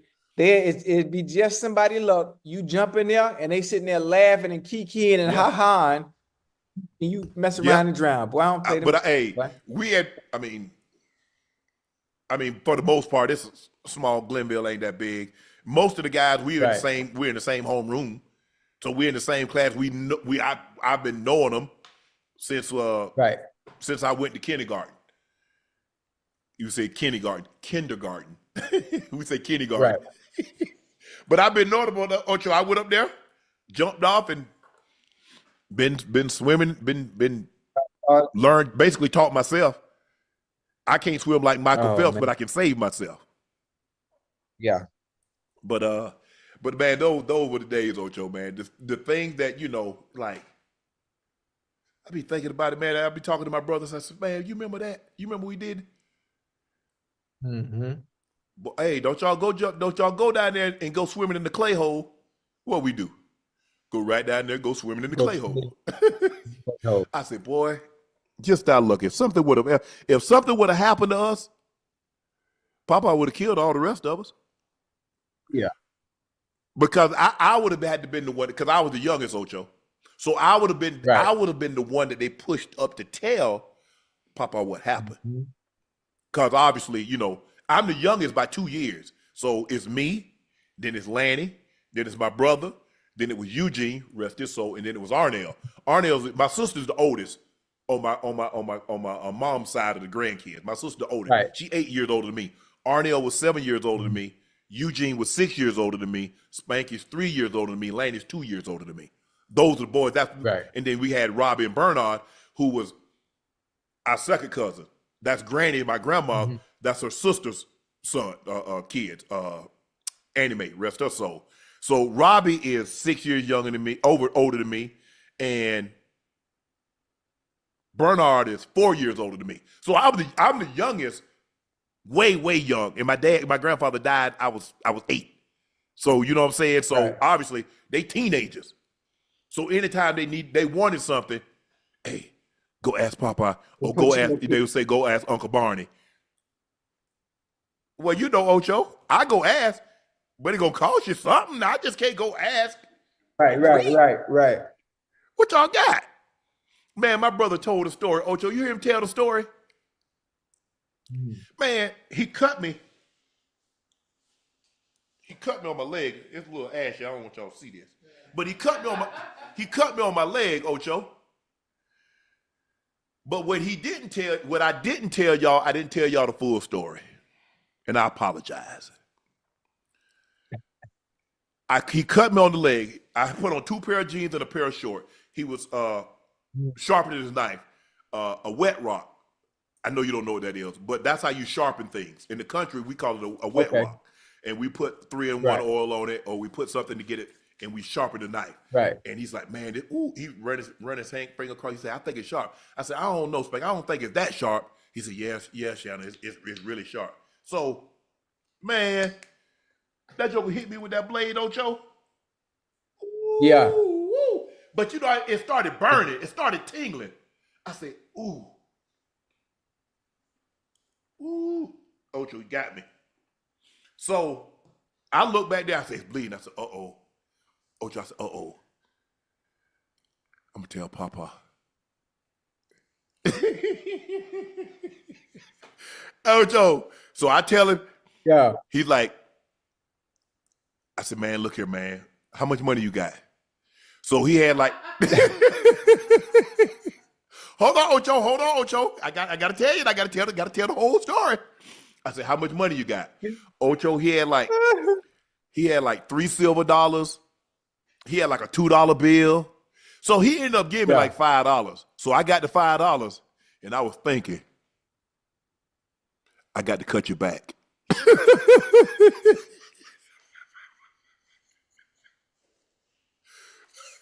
So I cut him. He let me cut it. Well, he ain't let me.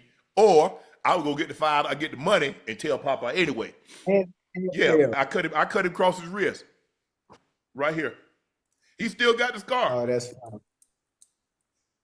But he cut me first. That's funny, boy.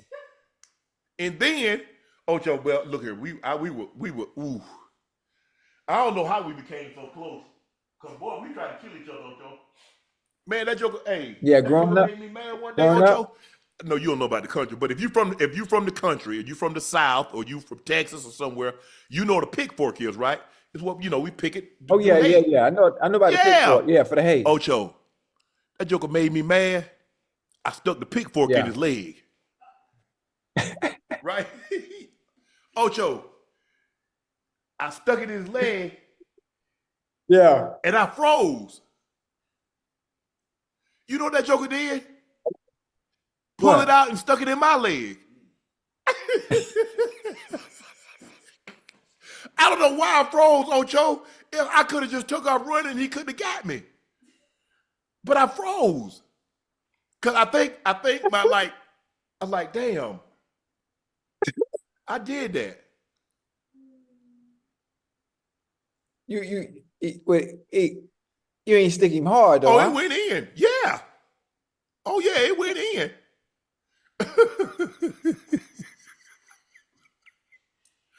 I don't know why I froze, Ocho. I could have ran and got away. It better not to run. Go ahead and take your punishment right there. He gonna get you one way or another. Yeah, man.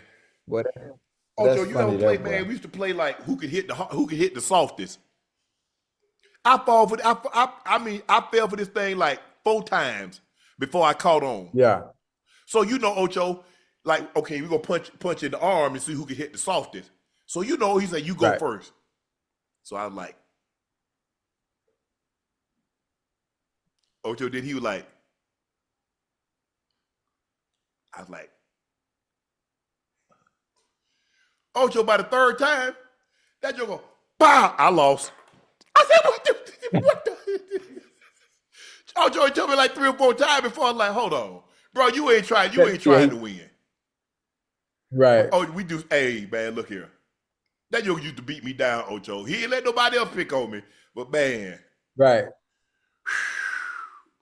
I'm gonna get it. Ah, that's clever. John Randall says he used to not shower before games. During an interview with Marshawn Lynch, Beast Mode went on to talk about how O-line on his team peed on himself before the first snap of every game. What's the wildest opponent story like this, Ocho, you have? Oh, that's a good one. Damn, I ain't got nothing that crazy, All huh? the linemen, I mean, everybody knows Stink would tell you Stink would pee on himself.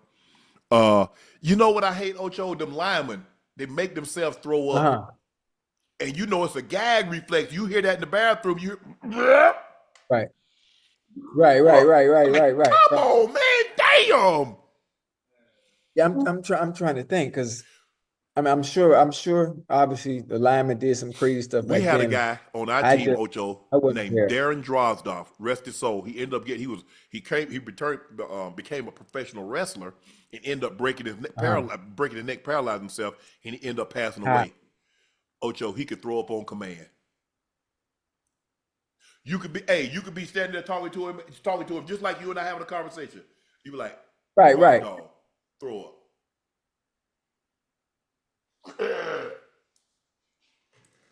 Yeah, I mean he got control. He got control Oh, he threw up on the of his center. He muscles. threw up on the. He was the nose guard.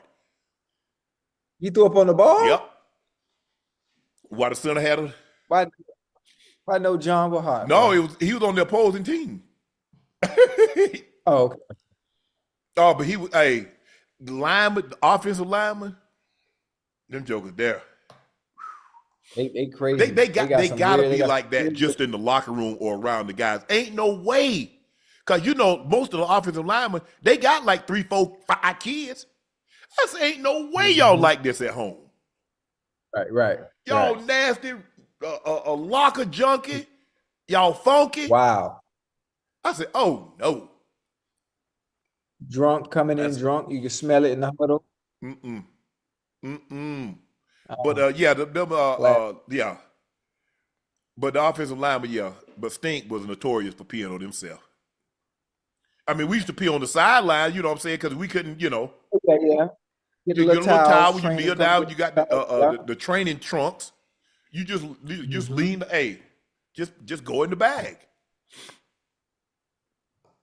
Little did y'all know, y'all didn't even, fans right there. Y'all didn't know what we were doing.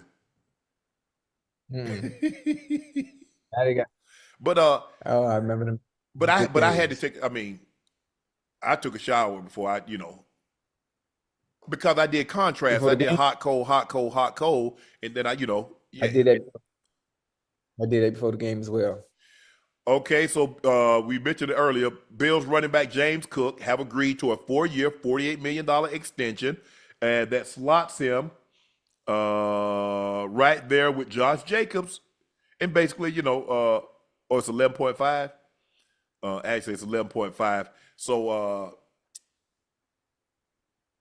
Saquon is still the highest paid at almost 21.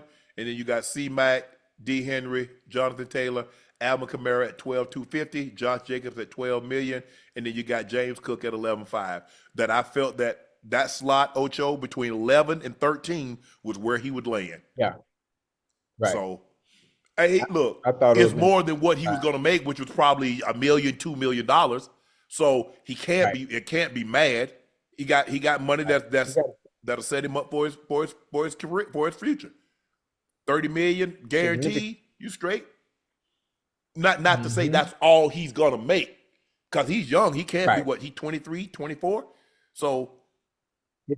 go Yeah. ahead, try to get you a good little 10-year bid. You straight. Good.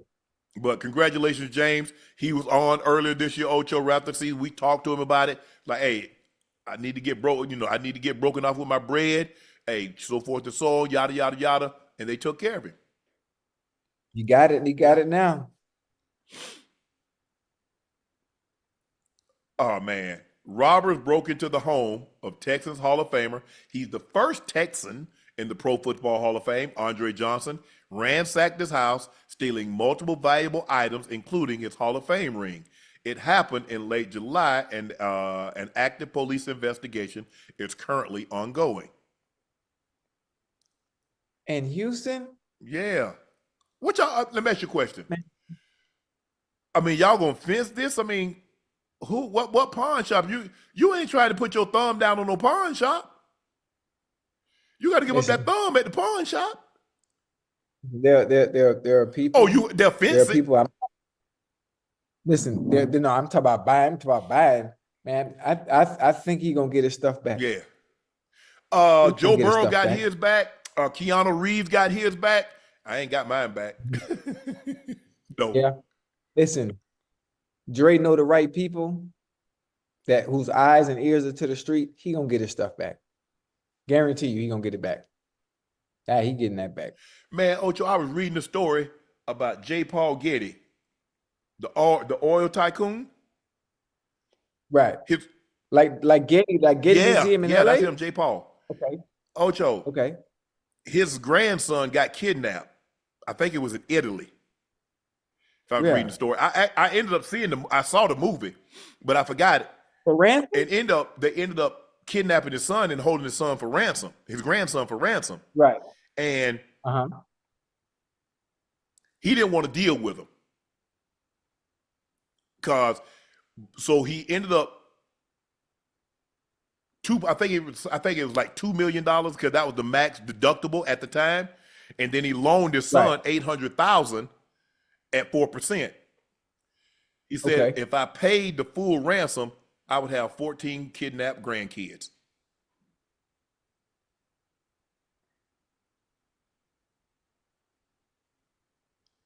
Wait, huh? Bring that to me again. They kidnapped his grandson.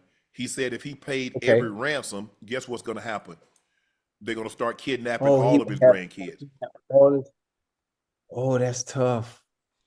But man, I That's hate that, tough. because I was just, I was just at the hall and I saw Dre. Talk to him. Man, I like Dre. I didn't really get an opportunity, Ocho, because I was leaving as he was coming in.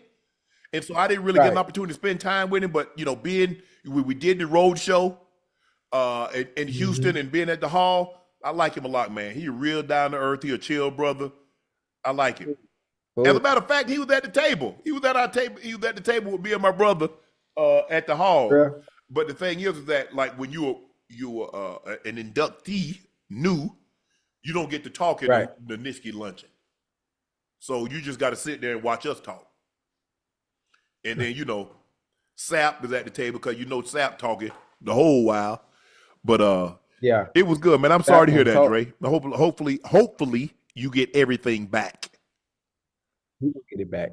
Trust Lamar me. Jackson has officially dropped his trademark case against Troy Aikman over the number 8, per the Baltimore Sun. Lamar filed a lawsuit against Aikman last year, said it caused confusion to customers who were looking to buy his apparel. It's just hard because so many people have 8. Yeah. Isn't Alexander Ovechkin 8? What's Alexander Ovechkin? Yeah. Ovi is 8. And Ovi you was got 8. I got this his jersey. Steve Young. Kobe was 8. 8. Numbers are hard. Now, if you talk about Gretzky or something like that, maybe something like Gretzky, but Right. I think Dale Earnhardt Jr. was 8. Wasn't Dale Earnhardt Jr. 8? Yep. 8. The number 8 card. Yep. Numbers are hard. Now, if you want to say a phrase, three-peat, Pat Riley has that. Three-peat, you know what I'm saying? There's certain things, but a number is hard. Yeah. But he's dropped the suit, dismissed with prejudice. Officials will be cracking down on faking injuries during the college football season, Ocho. The National Football Foundation announced today that to combat the act of players faking injuries to stop the game clock beginning this season, if a player on the field presents as injured after the ball is spotted for next play, the player's team will be charged a timeout. If the team does not have any timeouts remaining, a 5-yard delay of game penalty will be assessed. Yeah, well, that tactic is out the window for coaches that like to use that tactic to their advantage. Now you can no longer do The it. player also must remain out of the game for at least one down, even if that team is granted a timeout, and may not return until receiving approval of a medical professional. Ocho, do you like this new rule? Yeah, listen. Yeah, I like it. I like it. It gets rid of the rhetoric that goes on The in college gamesmanship. games. To buy yourself, to buy yourself more time to do whatever it is you may need to do. So, I mean, I Because, like it. Ocho, Whatever we they need. see, they're telling, go down, go down, go down. Mhm. And so now, look, and I get it, sometimes guys, might be hurt. Well, if you're seriously hurt, they don't You need to go out- tell you to go down. go out the When the game. last time you see somebody really hurt themselves and they're like, go down? No, they gonna go down if You you gonna go really down. hurt. Exactly. Yeah. So I like this rule. I like it because, look, just like anything, it's a copycat league. And so once somebody saw that, what happened, you could stop it.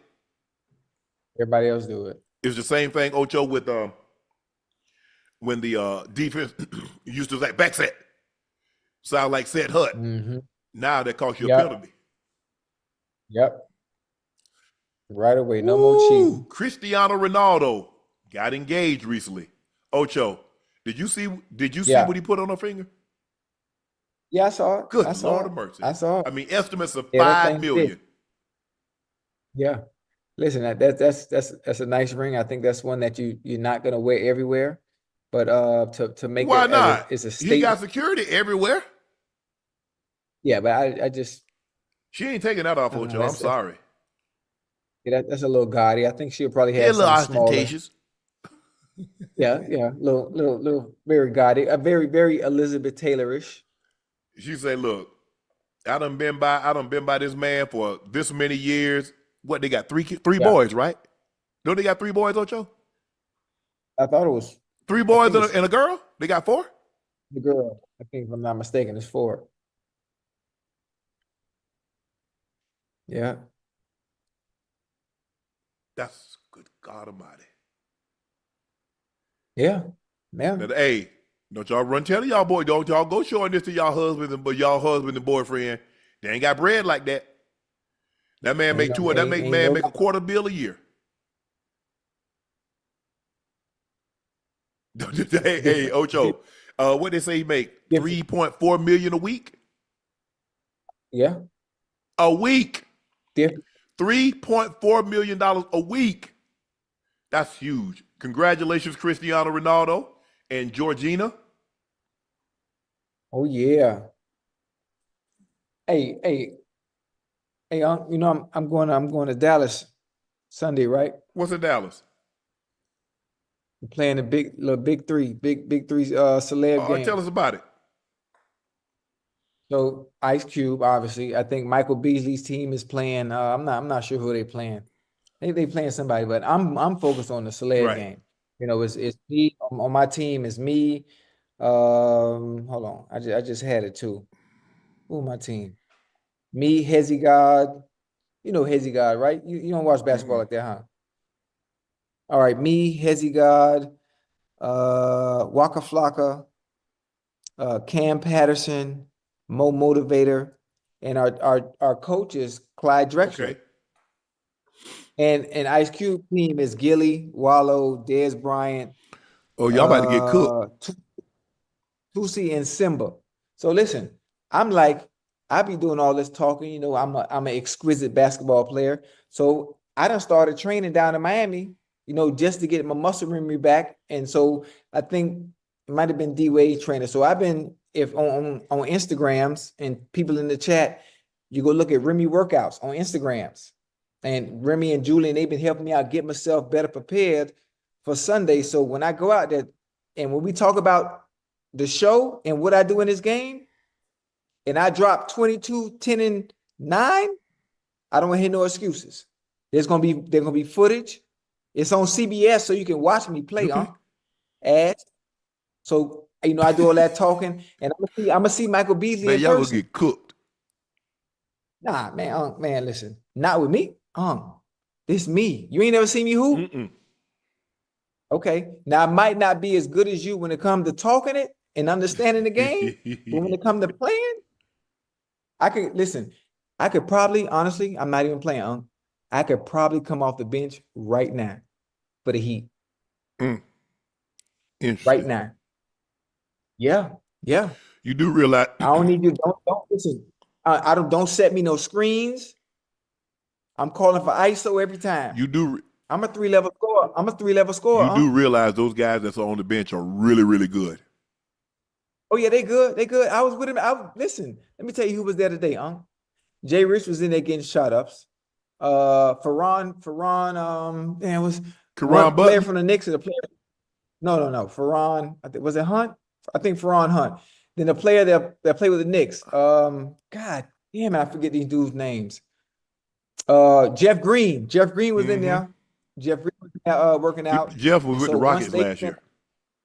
Yeah, Jeff. Hey, man, them boys tall as hell, man. Jesus Christ. So, you know, I was in there getting my work in. I'm in there every day. I leave here Sunday morning. Okay. Go out there, drop by 20. Good luck. I don't need no luck, man. I don't need no luck. Listen, when you prepared, it's like Shedeur. He got his opportunity. You saw what he did, right? So what you think I'm finna do? Ocho, sometimes the happiest couples post the least. Couples who post each other excessively on social media are 3 times more likely to break up within 2 years. Research from Personality and Social Psychology Bulletin shows that oversharing your relationship online can be linked to insecurity, not intimacy. Psychologists call it relationship broadcasting, using public attention to mask private uncertainty. Psychologically, it raises the question, Ocho, are you sharing joy or performing for it? If love is real, it doesn't need a constant audience. Shit, says who? Says you're 3 times more likely to break up in 2 years. Shit, you'll break up regardless whether you post or not. Yeah, I know. I love the way you frame it because you post constantly. So I love how you'll break up constantly. You break up. I mean, that's life in general, whether you post or not. I mean, statistically, when you're together with someone, Let me ask you a question. most of the time. Go ahead. Let me finish. Hold on, man. So the longer you're together, most of the time, if you and that individual are evolving, nine times out of 10, when you grow, they grow the opposite way. Most How of the time. long though? They said within you're gonna three times more likely. So if you're gonna break up, you're 3 times more likely to break up within 2 years. Oh well, all my relationships are 6 years or longer. So that's wrong. And I post every motherfucking thing. Oh, my bad. But at the end of the question again, public attention, private uncertainty. I don't know about that. I'm just the people that study it. But here's the thing. You said you're going to break up anyway. Let me ask you a question, Ocho. You're going to die eventually. We all going to do it. It's the only way to... Yeah. Would you get in the car and drive 200 miles an hour? Yeah. Me? Why not? You're going to die eventually anyway, so...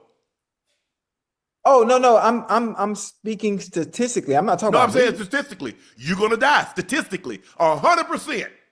That's 100%. Well, a relationship ain't 100% that you're going to break up, but it's 100% Chad Ochocinco Johnson will meet his demise.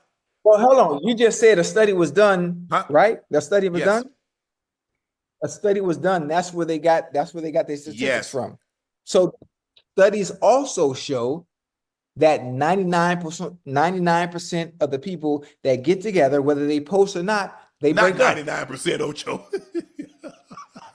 I mean, that's what studies at Harvard. That's 99%.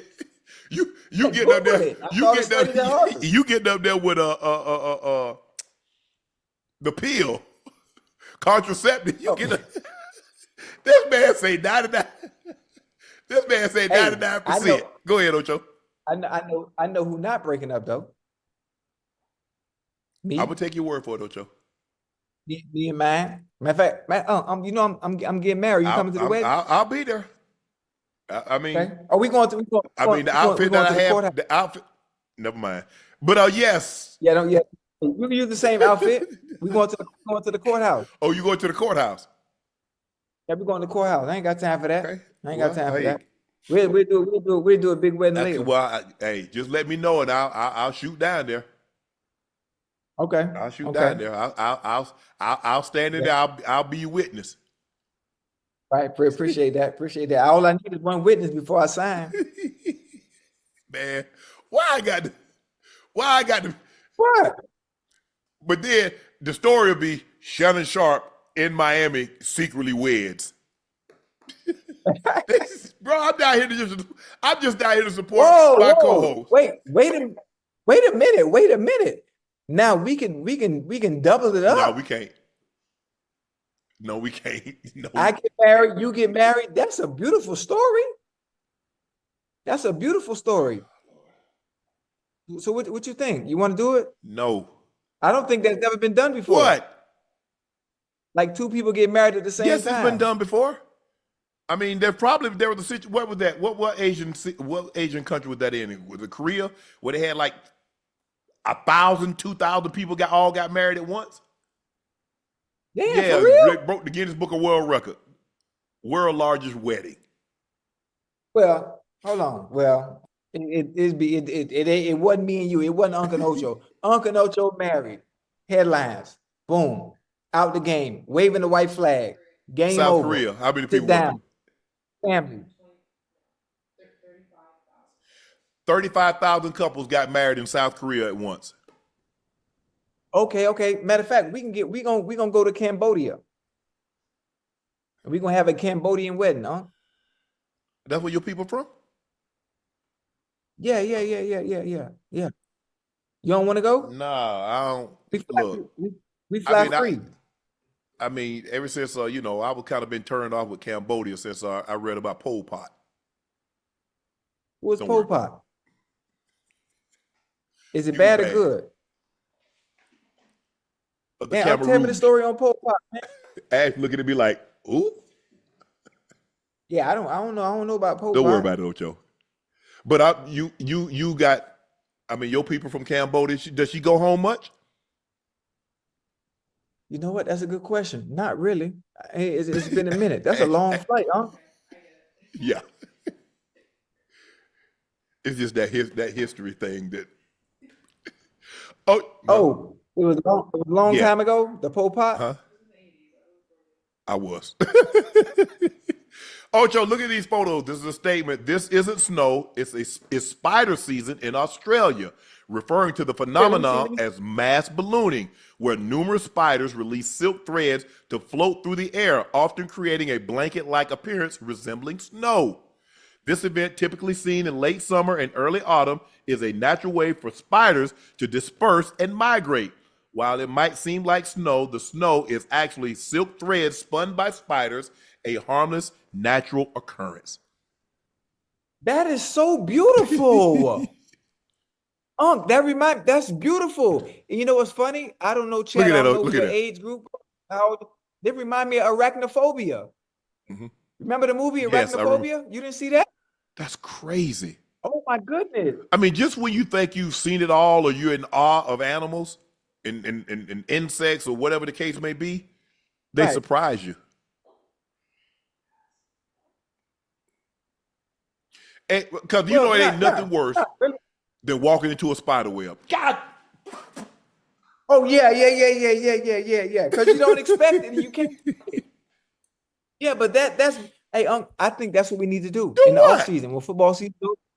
We need to go to No. Australia and see the insects that we don't have here at our disposal. I Bro, think we need to go out Australia there and have. got at least 5 or 6 of the most dangerous snakes in the world. That's The what we need to western, hunt. the taipan, the inland taipan, the common brown. Yeah, I yeah, want no yeah, part of that. yeah. They got all these spiders. No, Oh, hell no. hey, you know it'd be What? fun if we go find kangaroos and fight No, you go kangaroos. ahead. I ain't Kangaroo Jack. Nah, but kangaroos, they throw they set Oh up. They yeah. be I mean, I look. If I go to Australia, I ain't really trying to go to the outback. why For not? what? Um, it's No, you don't want to have fun. no. I'm gonna have You don't fun want at the to Sydney see Opera and try House. new things. Who performing at the Sydney Opera What's the House? opera? That's what I want to know. Huh? Who performing at the Sydney Opera House? Okay, now we talking. Now we talking. You I get ain't really now trying. you speaking my language. I ain't really trying to be out there with no dangerous. I ain't really trying to be out there with them dangerous snakes. Okay. But since you mentioned opera, let's go to Portofino and go see Andrea Bocelli. When? Huh? Well, I was supposed to go on the 22nd of July, but I couldn't. I was Okay. tied up. But I've seen Andrea Bocelli every year for the past 7 years. He just came back um at where the Florida Panthers Okay. play. Normally is Hmm. Valentine's. So this year I went Which solo. one? Which one is like going down? Is it Bocelli or Blind, or Pavarotti or Bocelli? Uh, Passed Pavarotti away. Okay, passed so away. it's Bocelli that's going. Andrea Bocelli, yeah. Hey, in person, boy, unbelievable. Unbelievable, man. And I've seen him every year. I ain't missed him in years, except COVID messed Right. everything up. But now he's back. He's back coming again. And I was supposed to go the 22nd of Okay. July in Portofino. I heard Portofino is nice. Oh, yes. Hey, you ain't never see, now we can do that too. We can go to Portofino, we can go to Australia. Man, We bro, can do that's on all the kinds of opposite stuff. side of the world. Man, talk about go to Italy and then go to Listen, Australia. You know how far Australia is from here? yeah, I know about 18 hours. But listen, I told you I got the TVU camera pack, right? You see what Casanat Yeah. them be doing? Me and you could do that around the world in the off season, We like for the old folks. yo, so we're gonna get George. We're gonna get George to film us doing that, huh? Yeah, exactly. Hey, Jordan, you Yeah, hear me? George can hear you. Hey, Jordan, you know how to work the TVU He backpack? said, you know how to work the TVU backpack? Yeah. Yeah, man, I'm telling you, man, we could make a hit. It could be like our own little show. We could travel, have fun. We could go running with the I'm bulls. not running nothing. Well, you just stand there and film me. Okay. Watch me. I'll let Jordan do it. We could do we could do, I'm gonna be at we the could end. do I'm gonna be sitting bullfight. up on the fence. Hey, we could do bullfighting. You can watch me bullfight. Oh Lord have mercy. This man gonna get gored sure as I'm sitting here. I'm good. I'm telling you, man. I'm telling you. Me and you is must see TV. Then we can go country. We can go in the country. You can teach me how to hunt. Oh, Lord have mercy. Teach me how to. I'm telling you. Okay. I got you. All right. It's Yeah. time for our final segment of the evening. It's time for Q&A. That'll be fun, man. Got so many ideas. Ice Trade 23 said, love the show. Y'all always put me on game with knowledge y'all drop. Ocho, I can pick you up from the airport in Dallas if you need a ride. Oh, hey, listen. If send me a DM on Instagrams. I know Unc don't really like when I get rides from people, but listen, I'm not paying for the Uber because why would I get it? Why would I get in an Uber and they're gonna charge me $60 just to get somewhere when you could pick me up? We can go grab a bite to eat and we could talk football and boom, it's perfect. I made a new friend. And I mean, you're not gonna kidnap me. Why would you kidnap me? I don't have nothing to offer. So I like that, man. Send me a DM, pick me up, man. And that's love. I appreciate that. Hey, hold on, Unc, before you go. Hey, remember? What? Hey, chat. Y'all remember when was that Chicago? Cincinnati, were you? No, when you got mad at me for getting picked up in Was that Chicago or Cincinnati? Chicago. It was Chicago. Actually, it was Chicago. Yeah. Oh my good. That was that was so funny. Hey, no, Chat, it wasn't that you when got Unc was picked mad? up. It's that he locked the keys and you sat there and waited for in it. his car? You getting picked up is Oh, one no, thing, because if you got picked up and made it on time, I don't care about that. But you sitting there waiting for the tow truck. Hey, Like you got locked. Unc, Hey, now hop in an Uber. hey, that was so funny. But I didn't want to hop in Uber and leave him, and he went out his way to come pick me up. So I was like, hey, we in this together. I'm gonna get in trouble, but it is what it is. Hey, that was funny. That night, boy, that was funny. Jay is Cal. You said the quarterback is the most important player on the field since he touches the ball on every single play. Does that mean the center is also the most important player on the field? How many passes you ever seen the center complete? How many times you ever see the center hand the ball off? Come on, Jay. Dr. Frankie L. Bellamy said, fam, I've been rocking with y'all so long, I'm running out of questions to ask. But don't worry, I'm still here every night showing love and supporting. Doc, we appreciate that. We know we can count on you, Doc. Even when you don't get a question in, we know you watching. Aaron Jones said, hey, Unc and Ocho, as an Eagle fan, Shedeur's best comparison to me is Jalen Hurts. He's got the proper passing training, and now look at him. I don't think he's as athletic as Hurts. No, not as fast. We'll see.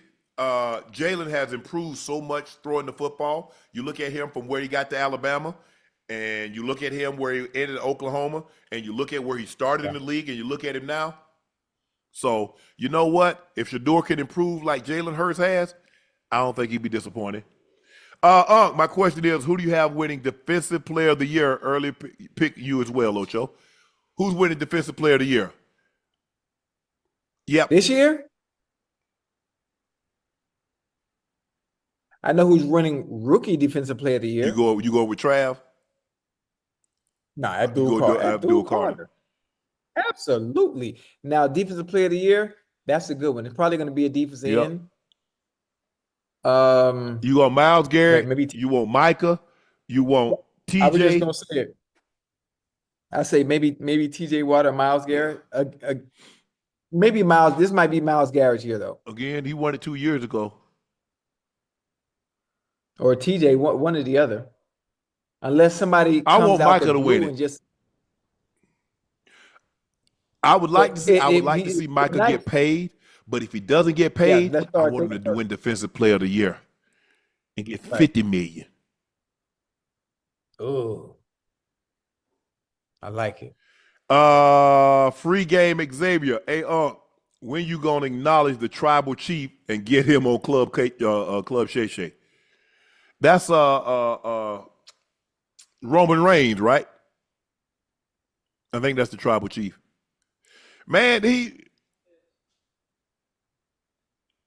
okay, we'll try to make that happen. King Jet Music. What's good, Unc and Ocho? Love the show. It's the 2nd anniversary for my wife, and I appreciate the shout out. Keep up the good work.